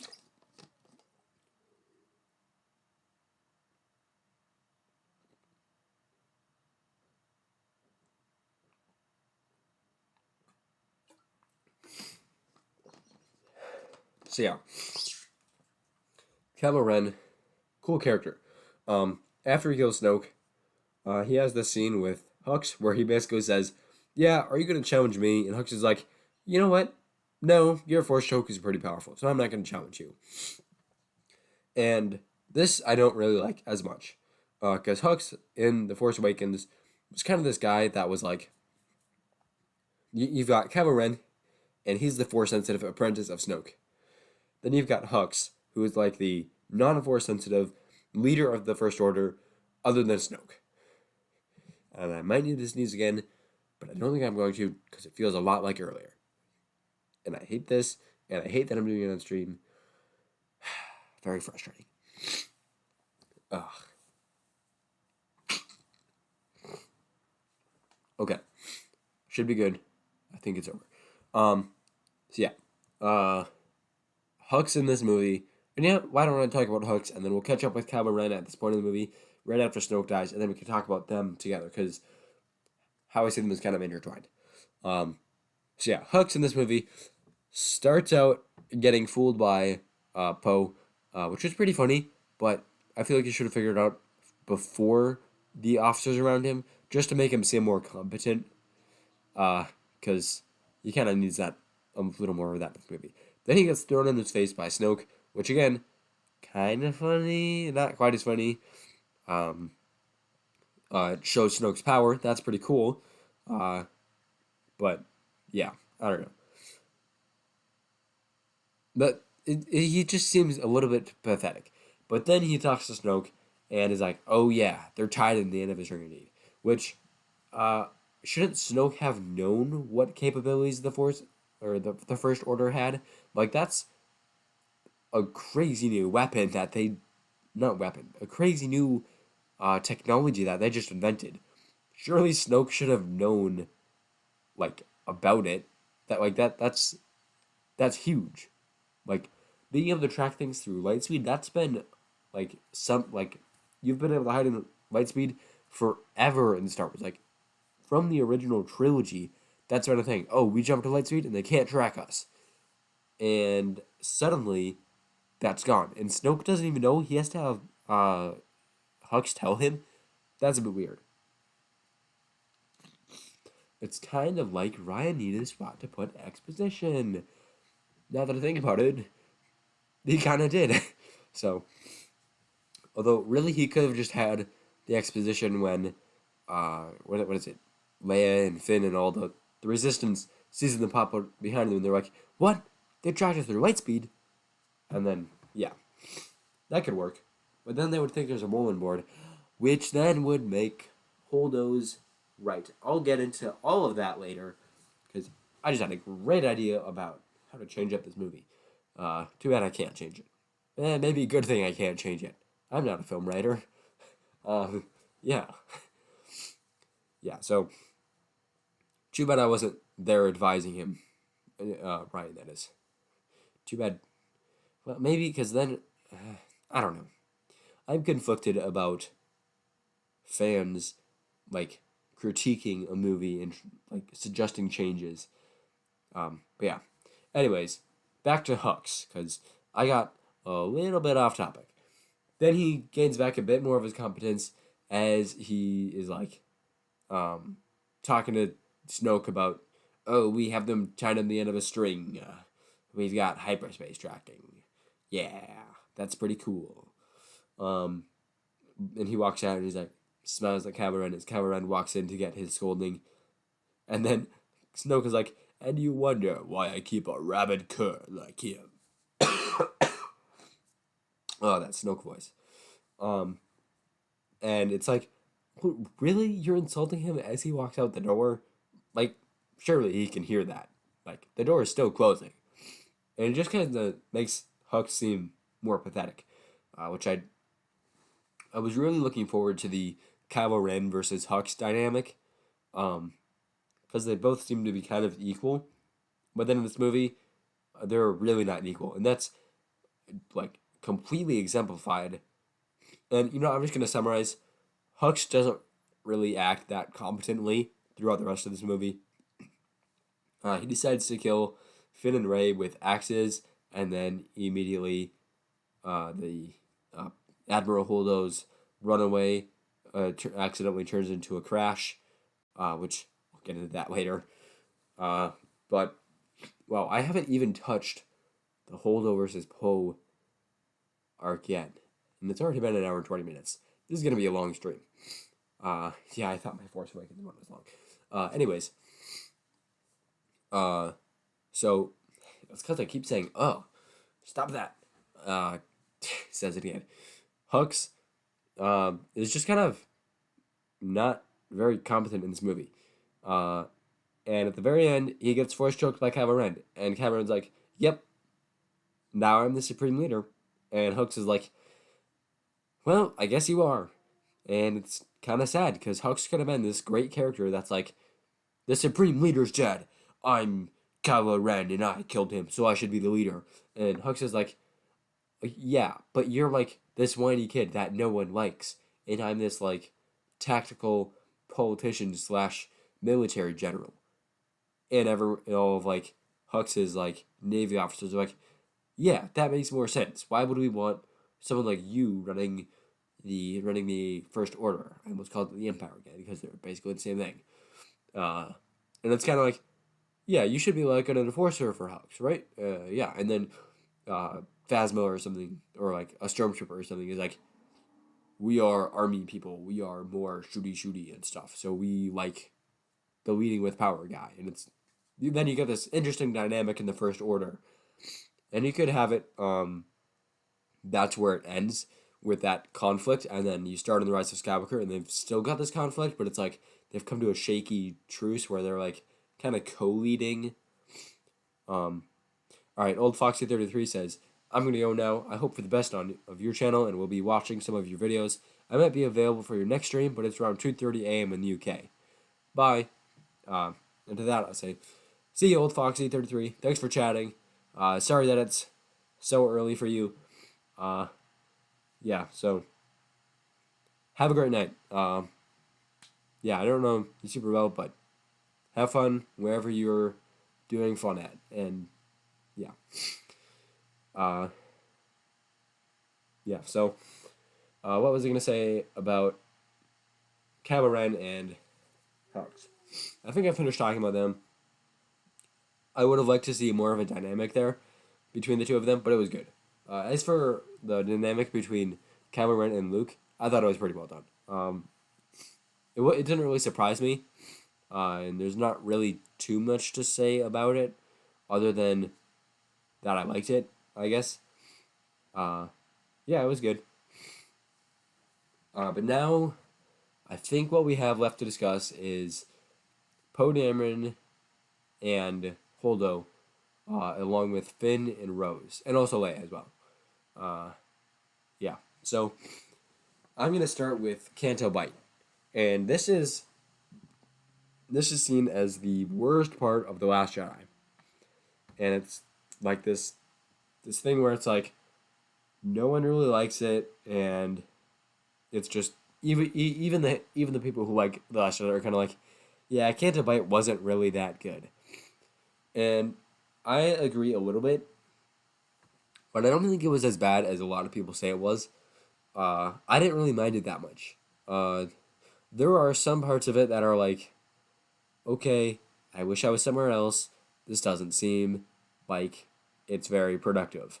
And it's those scenes where Rose is like preaching about preaching about how bad the place is because they're rich, and rich people are evil, as we all know.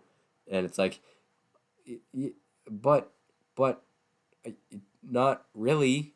Uh, and then she's like, yeah, I wish I could punch my fist through this entire lousy town. And it's like, well, that's a cringy dialogue, and also that's very costly. How are you gonna pay for all of that damage? And yeah, and it's kind of like, I think it's the French Revolution where they like kill all of those like all the like nobles and all the people who are wealthy basically. And it might not be French. I'm not really good at that part of history. Um, but it's like that. It's such a tragedy that that happened. Like, sure, like it's nice that they had freedom, but like you don't need to cause destruction to do that. And it's like that reminds me of a line that Rose says. It's like you don't win by destroying what you hate, but by saving what you love. And I'll get into that line later with how it applies to Finn and how it really doesn't apply to Finn. But it actually applies to Rose pretty well. You don't win by destroying Canto Bight. You win by saving the poor mining towns that Canto Bight is exploiting. Um, so yeah, I don't know that it just doesn't really make sense to me, that whole part. However, there are some things I do like. The Fabiers, they were the first horse-like creatures I think I saw in Star Wars. There might be, I suppose you could say the ones in, what is it, the episode one that the Gungans ride, but yeah, I suppose they're pretty horse-like. Uh, but they're not very, they're more like just mounts, not really horse-like mounts.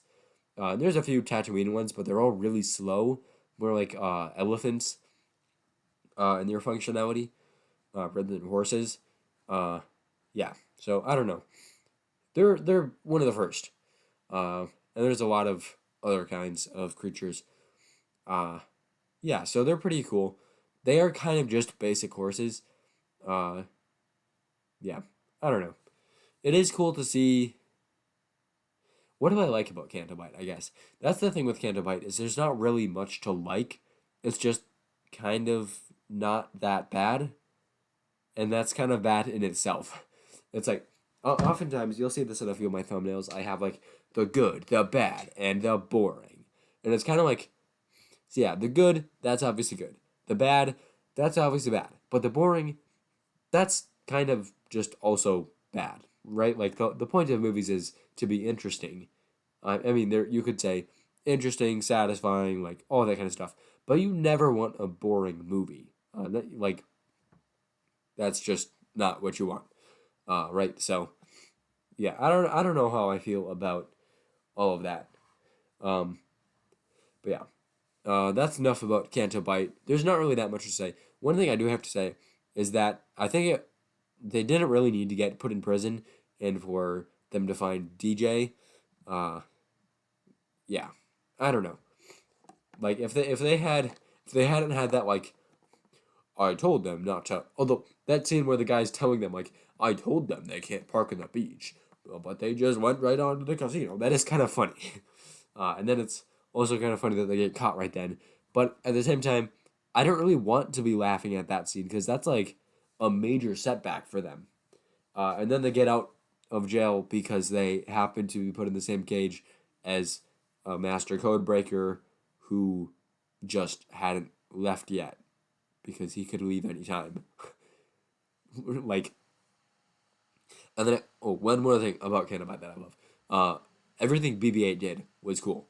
Uh, like they don't show it, but he beat up three guards, had them tied up and gagged, and it's like, how did you do that? And then of course DJ's reaction was also very good. Like, what you did this? And yeah, I liked that about DJ. But for the most part, DJ wasn't really that cool. He did bring an interesting opinion in that the good and the bad were like the same thing. Uh, I don't know. He's got a point, I guess, in that the Canto Bight people, like for example, the person he stole the ship from, was not just serving the bad people ships, but also the good.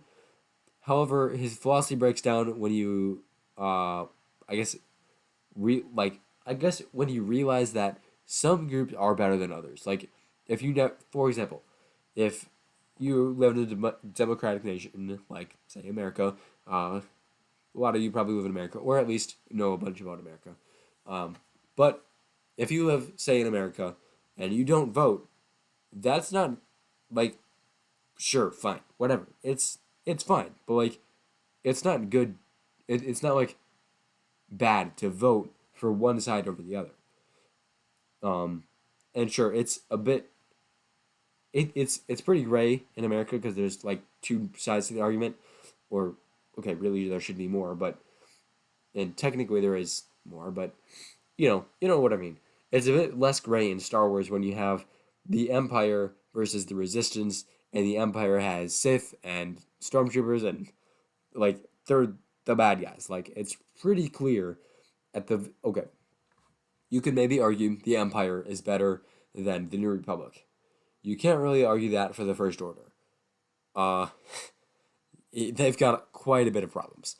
Um, but yeah, I digress on that. DJ's pretty cool. Canto Bite, not that cool. Then there's Finn and Rose's like entire, I guess everything outside of that was just kind of cool.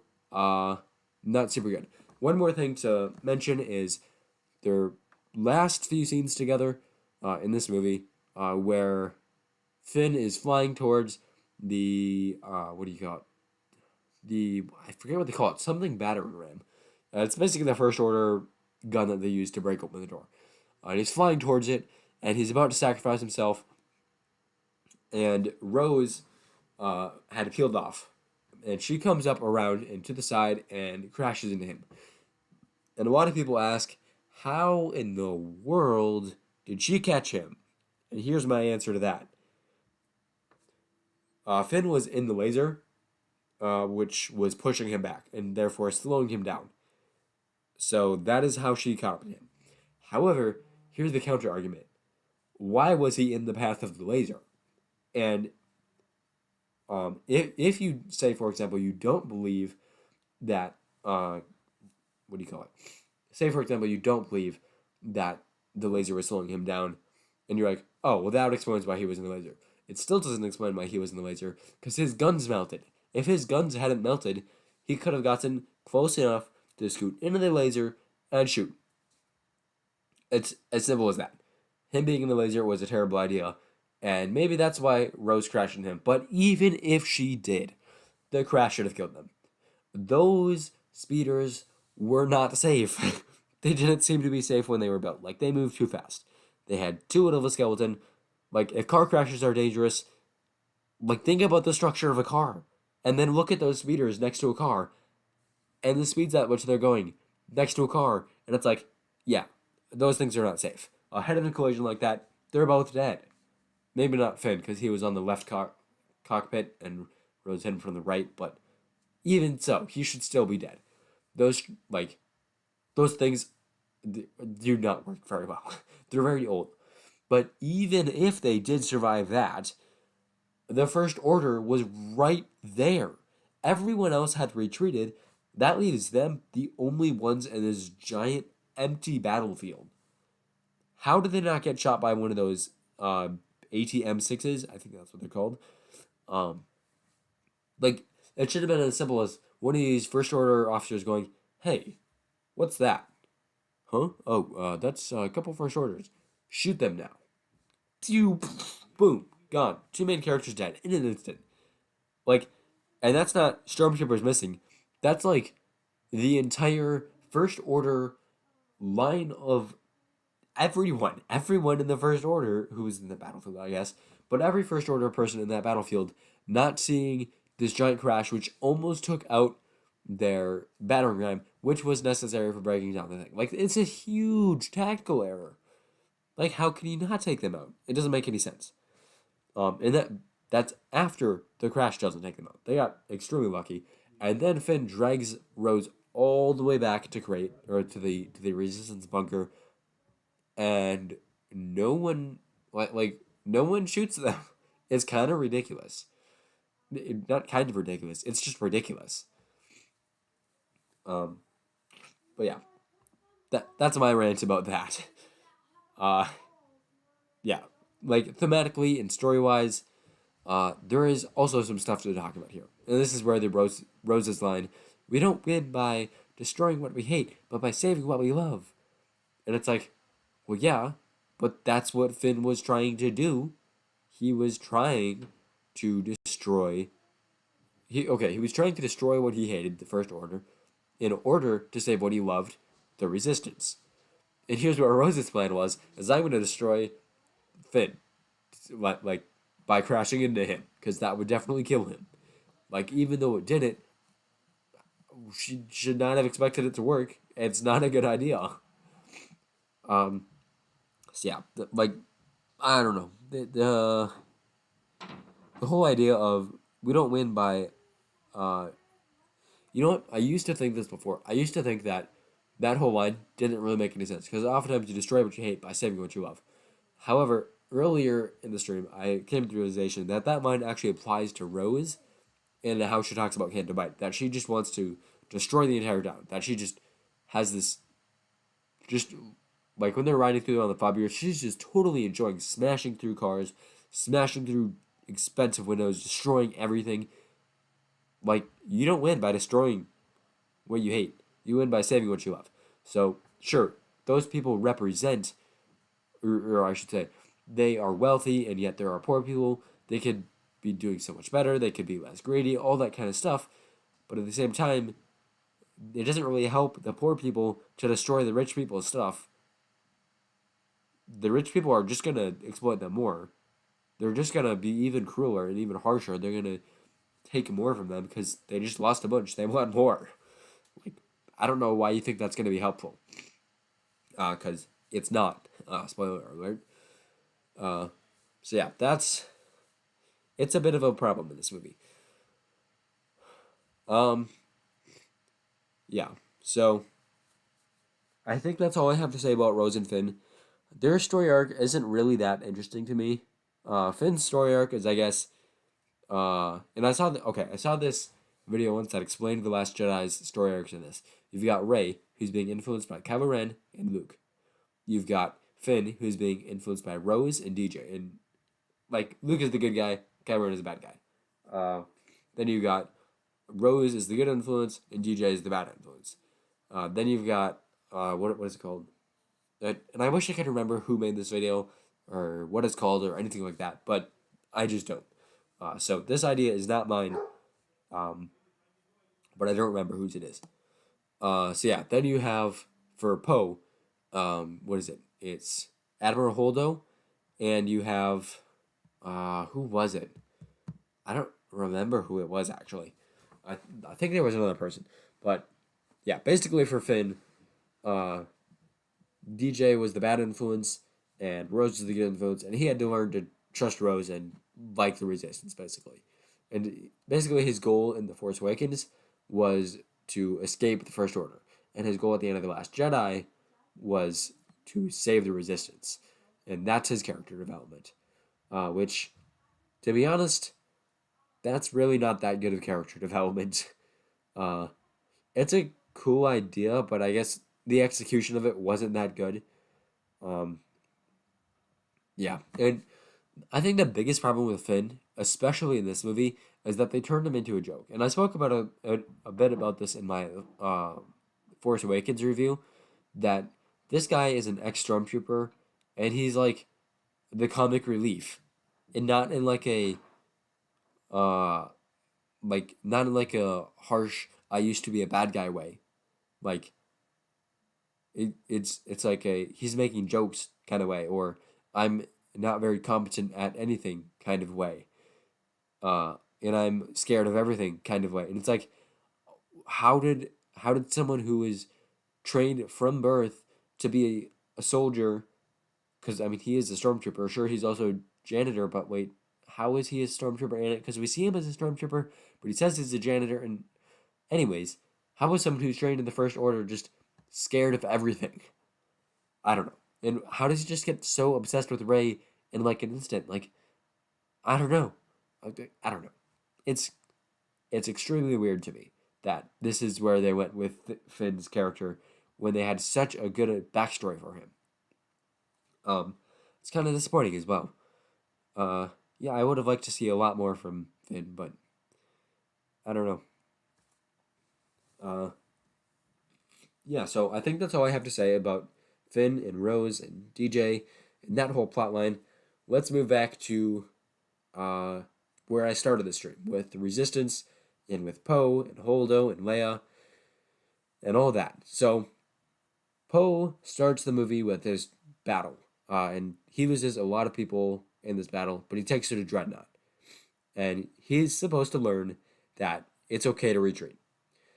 First thing I note about this, Poe should not be learning this. He should already know this. He is like a squadron leader. He is one of Leia's most trusted pilots, as seen with the mission he is given at the beginning of The Force Awakens. Like, which is before he takes out Starkiller Base. Like, the entire thing. I mean, sure, he had help, but he's the one who took the entire thing out. He's like the best pilot, and sure, that doesn't necessarily get you a leadership position, but he's also seemingly a pretty good leader. He's willing to take risks. He's willing to, I don't know. He's just a good leader. But then it gets to the Last Jedi, and he disobeys a direct order, and it's like, great, okay, I guess fine. It's kind of his nature, and it's not even really. It's a not a super good order, but it's a competent order. It's not like he's disobeying a terrible order or an order that doesn't make sense given the information that he has, which the general, like the commanders, wouldn't have. Because, yeah, I don't know. You really shouldn't disobey your commander because your commander might know information that you don't because they're seeing the entire battlefield, not the entire thing. But, anyways, it's pretty, looks pretty bad on him that the Dreadnought gets taken out, but they lose like more than half their fleet. However, the First Order tracks them through Lightspeed, and suddenly you have the Supremacy, and you have all these other Star Destroyers. But guess what? You don't have the Dreadnought, which means the Resistance can just run away for a while until they run out of fuel, which is an interesting idea for a chase scene. It kind of just gives the main characters time to come up with a plan or ask for a plan, which is the first thing that Poe tries. After, I should mention, between, I kind of just jumped past when Leia dies, or goes into a coma. My thoughts on this is they probably should have had Leia die at this spot. I'm not sure. I thought they were going to because I knew Carrie Fisher had died before the movie came out, which is really sad. And, oh man, not just because of this. Obviously, it's terrible that she died, but it's even more disappointing for all of us Star Wars fans because, like, she didn't get to play in The Rise of Skywalker. Like, they used footage of her, but it wasn't like she didn't act as part of there. They edited her in. They used old scenes. So it's just a really untimely death, beyond just being the death of obviously a human being and a really good one on what's the word?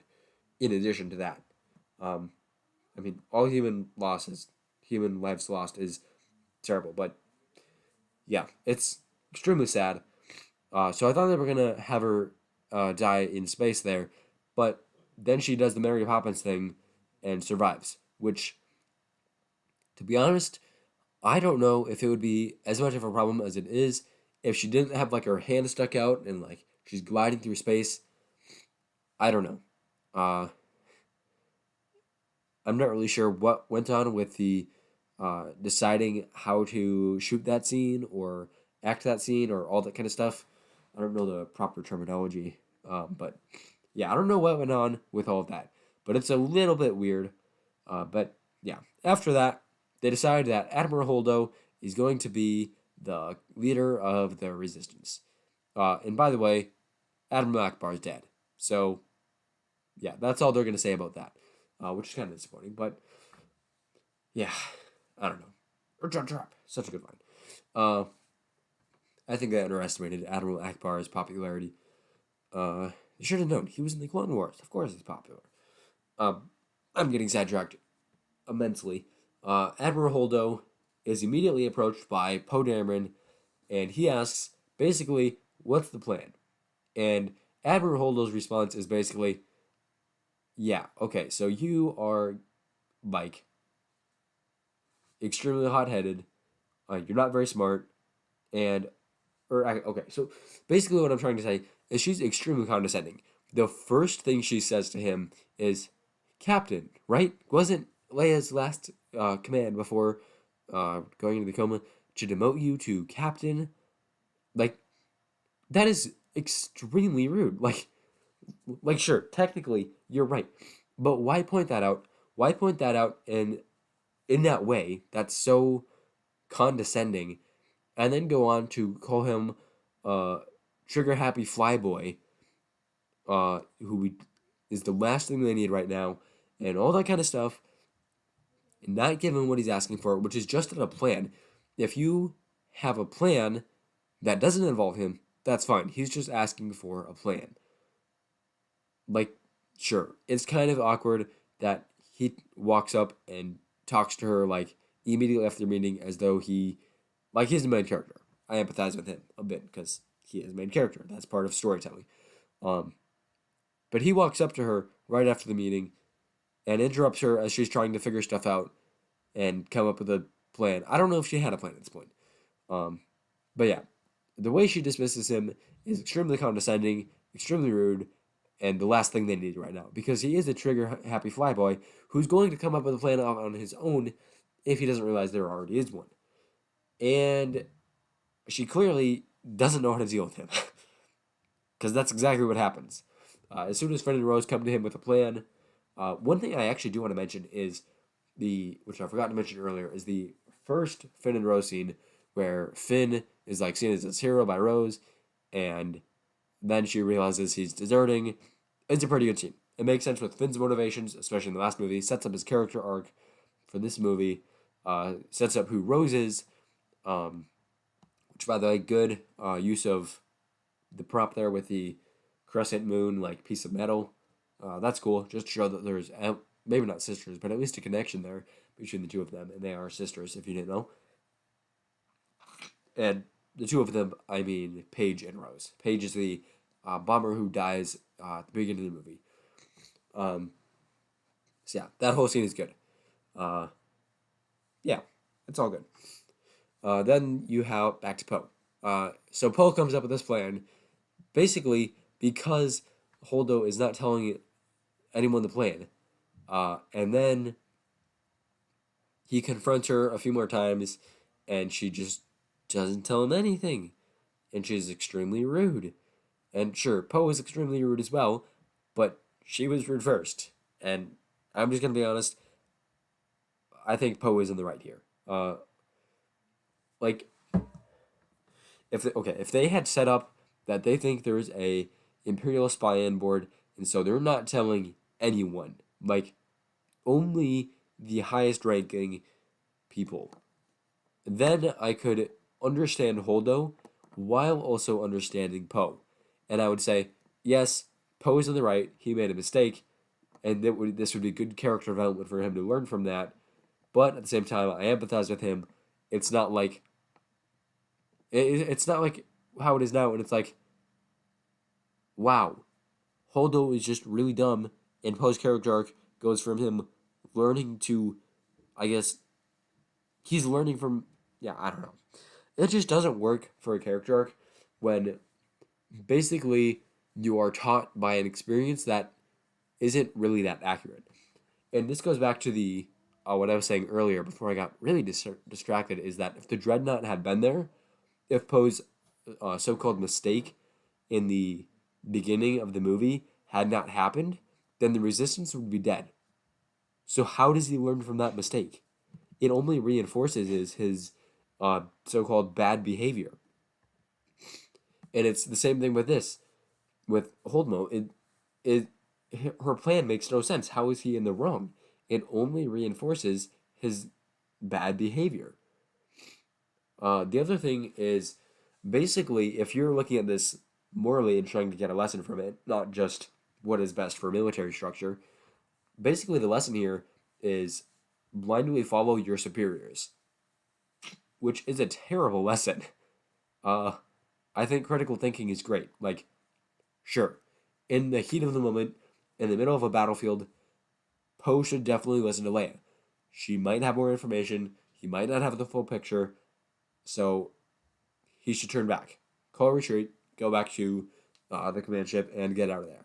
However, in the Holdo situation, and honestly, in most situations, if your boss, if you're, I don't know, whoever's in charge is telling you to do something extremely stupid, like, say, jump off a cliff. Like, that's extreme. But, like, oftentimes, for an example, you go to an extreme just to kind of prove your point. Like, if you go to the opposite extreme, would you disobey your boss if they told you to, I don't know, take out the trash with a cart and you instead used a bag?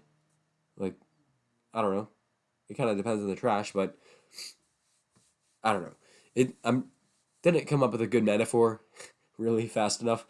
But like, if they tell, like, would you disobey your boss for like 5 seconds of efficiency? Like, not maybe, not really. So that's the other extreme. So maybe some blind obedience is good. However, if it's something really important, blind obedience is not good. Like, let's say, uh, if there were, yeah, I don't even need to go into this because this is something that most people understand.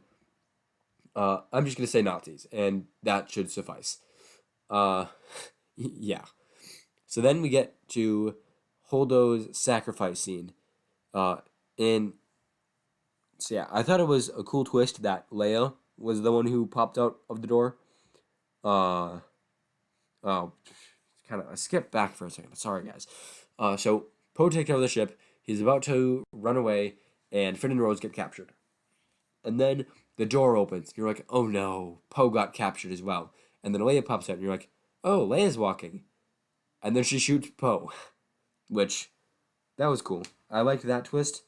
Maybe I didn't like its ramifications, but the twist was cool, I guess.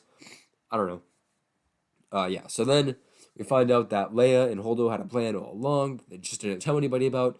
The plan wasn't really that good, anyways, and yeah. So they go to Crate, or they start going to Crate. Their ships start getting blown up. They make it to Crate, anyways. And Holdo does this thing that is henceforth known as the Holdo maneuver by fans and also by J.J. Abrams, who wrote The Rise of Skywalker and put that into his movie. And you know what he says in that movie? It's a 1 in a million shot. Which means when Holdo was turning around, she wasn't really turning around to ram them. She was turning around to run away.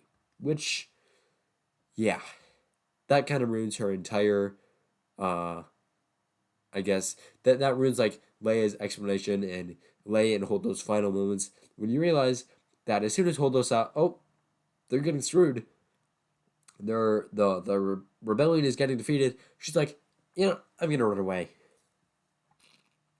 And yeah, so that's just a little plot hole that The Rise of Skywalker opened up. However, there is another plot hole that The Last Jedi opened up that The Rise of Skywalker was trying to close. And that is the plot hole of why wasn't this used before?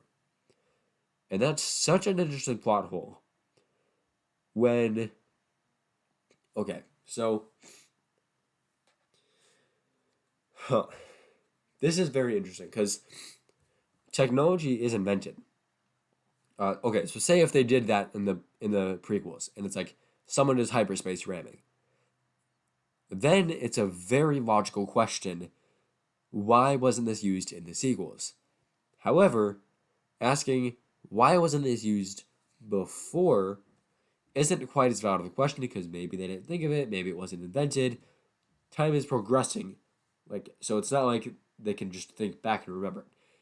However, I am on the side where why didn't they use this before is a good argument because of, well, one thing, it's a one in a million shot, so Rise of Skywalker already retconned it, but yeah, so the reason I think that I was on that side of the camp where there needed to be an explanation for it is that uh, basically hyperspace has been around for so long. Has no one crashed into anything? Has no one been like, huh, if you go into hyperspace, you start speeding up towards the speed of light, and then suddenly, like, I don't know, whatever, you're moving really fast, and for some reason explosions are blue now. So you can use that as a weapon.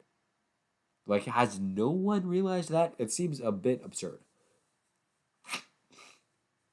So yeah, that's all my thoughts on the Holdo maneuver. Uh, yeah, honestly, I believe that. Okay, so some terminology that I use frequently. Oftentimes, I describe things as like a magic system, and basically what I mean by that is something in a story, uh, that is not in real life, and not like an object, like a set of rules and laws of like scientific rules and laws, basically.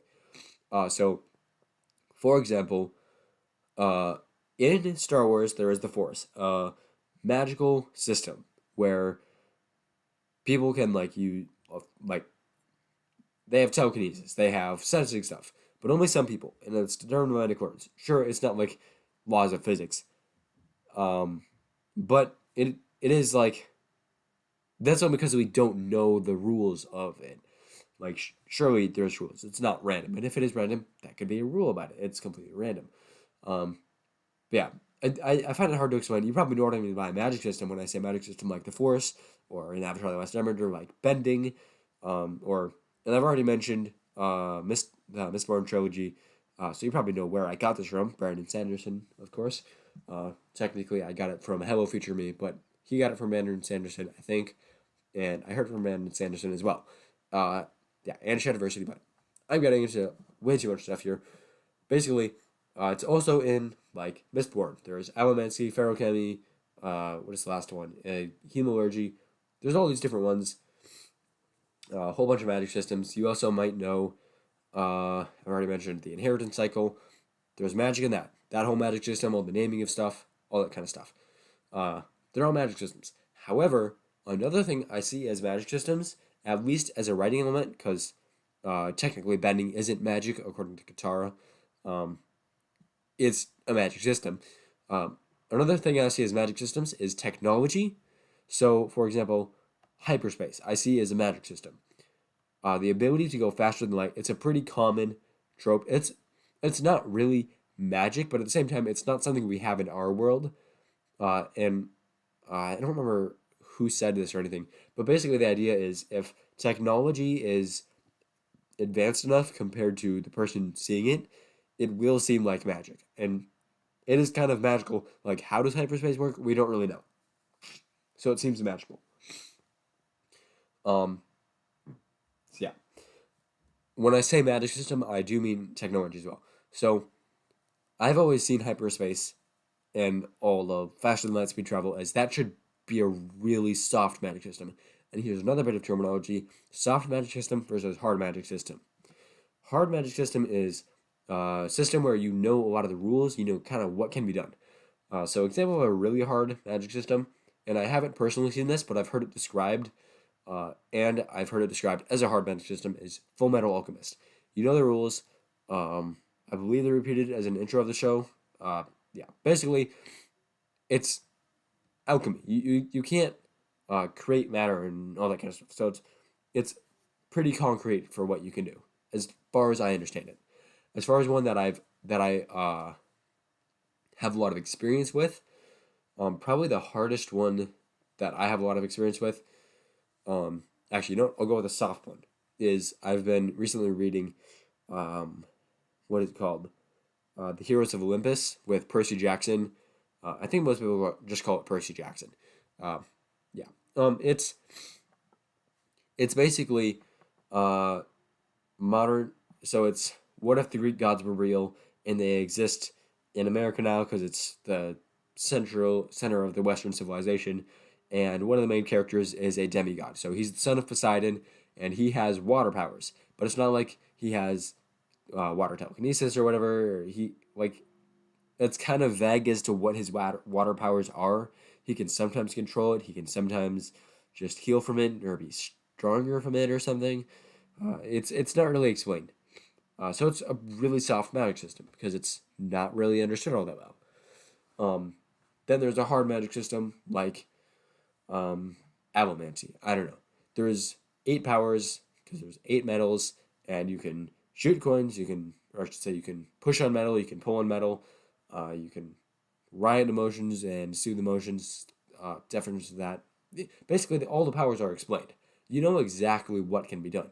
There's people with 1 ability, or there's people with all 8 ability called Mistborn. And yeah, so it's really, really explained pretty much at the beginning of the book. Not the beginning of the book, but after the first book, you pretty much know all about Allomancy and a bit about Ferrocami as well. But I don't need to get into all of that because that trilogy has 3 magic systems in that world.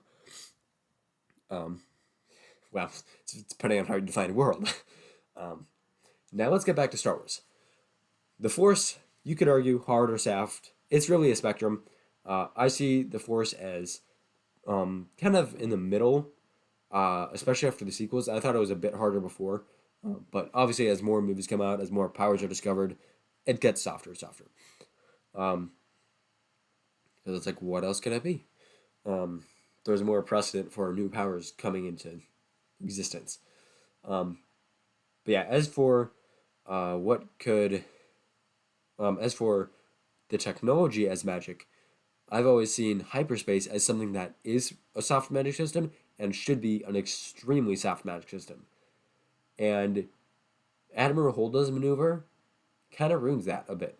It shows another thing you can do with hyperspace other than get from point A to point B. So basically what I did just then is I, in a really long explanation, told you why I think hyperspace should be really, really just getting you from point A to point B. Just a way to make it so that a space fantasy can exist with more than like one planet. Because then it wouldn't really be a space fantasy. Like, if it took you 6 months to go from one planet in the solar system to another, they wouldn't really be that cool. Just gonna be honest, you could do some things with that, but then if you want to go to multiple systems, then, right, good luck. It gets pretty boring. So you need some sort of faster than light travel. Hence, almost every science fiction has faster than light travel. And I should say, almost every story that's set in space, because you could argue Star Wars is a fantasy. You could argue it's sci-fi fantasy, but you know what's even the difference? Yeah. I'm not a professional genre analyzer, whatever that is. You know what I mean. I'm not. I haven't. I don't know the technical definitions of all the genres. So yeah, that's my thoughts on the Holdo maneuver, and my thoughts on Holdo herself and all of that. And I think that's actually all my thoughts on The Last Jedi. It took me over 2 hours to say all of it. But yeah, that should be about it. So if you've got any more to add, I should finish with this one last conclusion. I do enjoy this movie. I go back and forth between this and The Force Awakens as my favorite sequel movie. It's really not, despite all the criticisms I have of it, it's really not that bad of a movie. Anything I didn't mention, or anything I mentioned in a positive light, I should also add that, is something I, at the very least, enjoyed. So some of it bored me,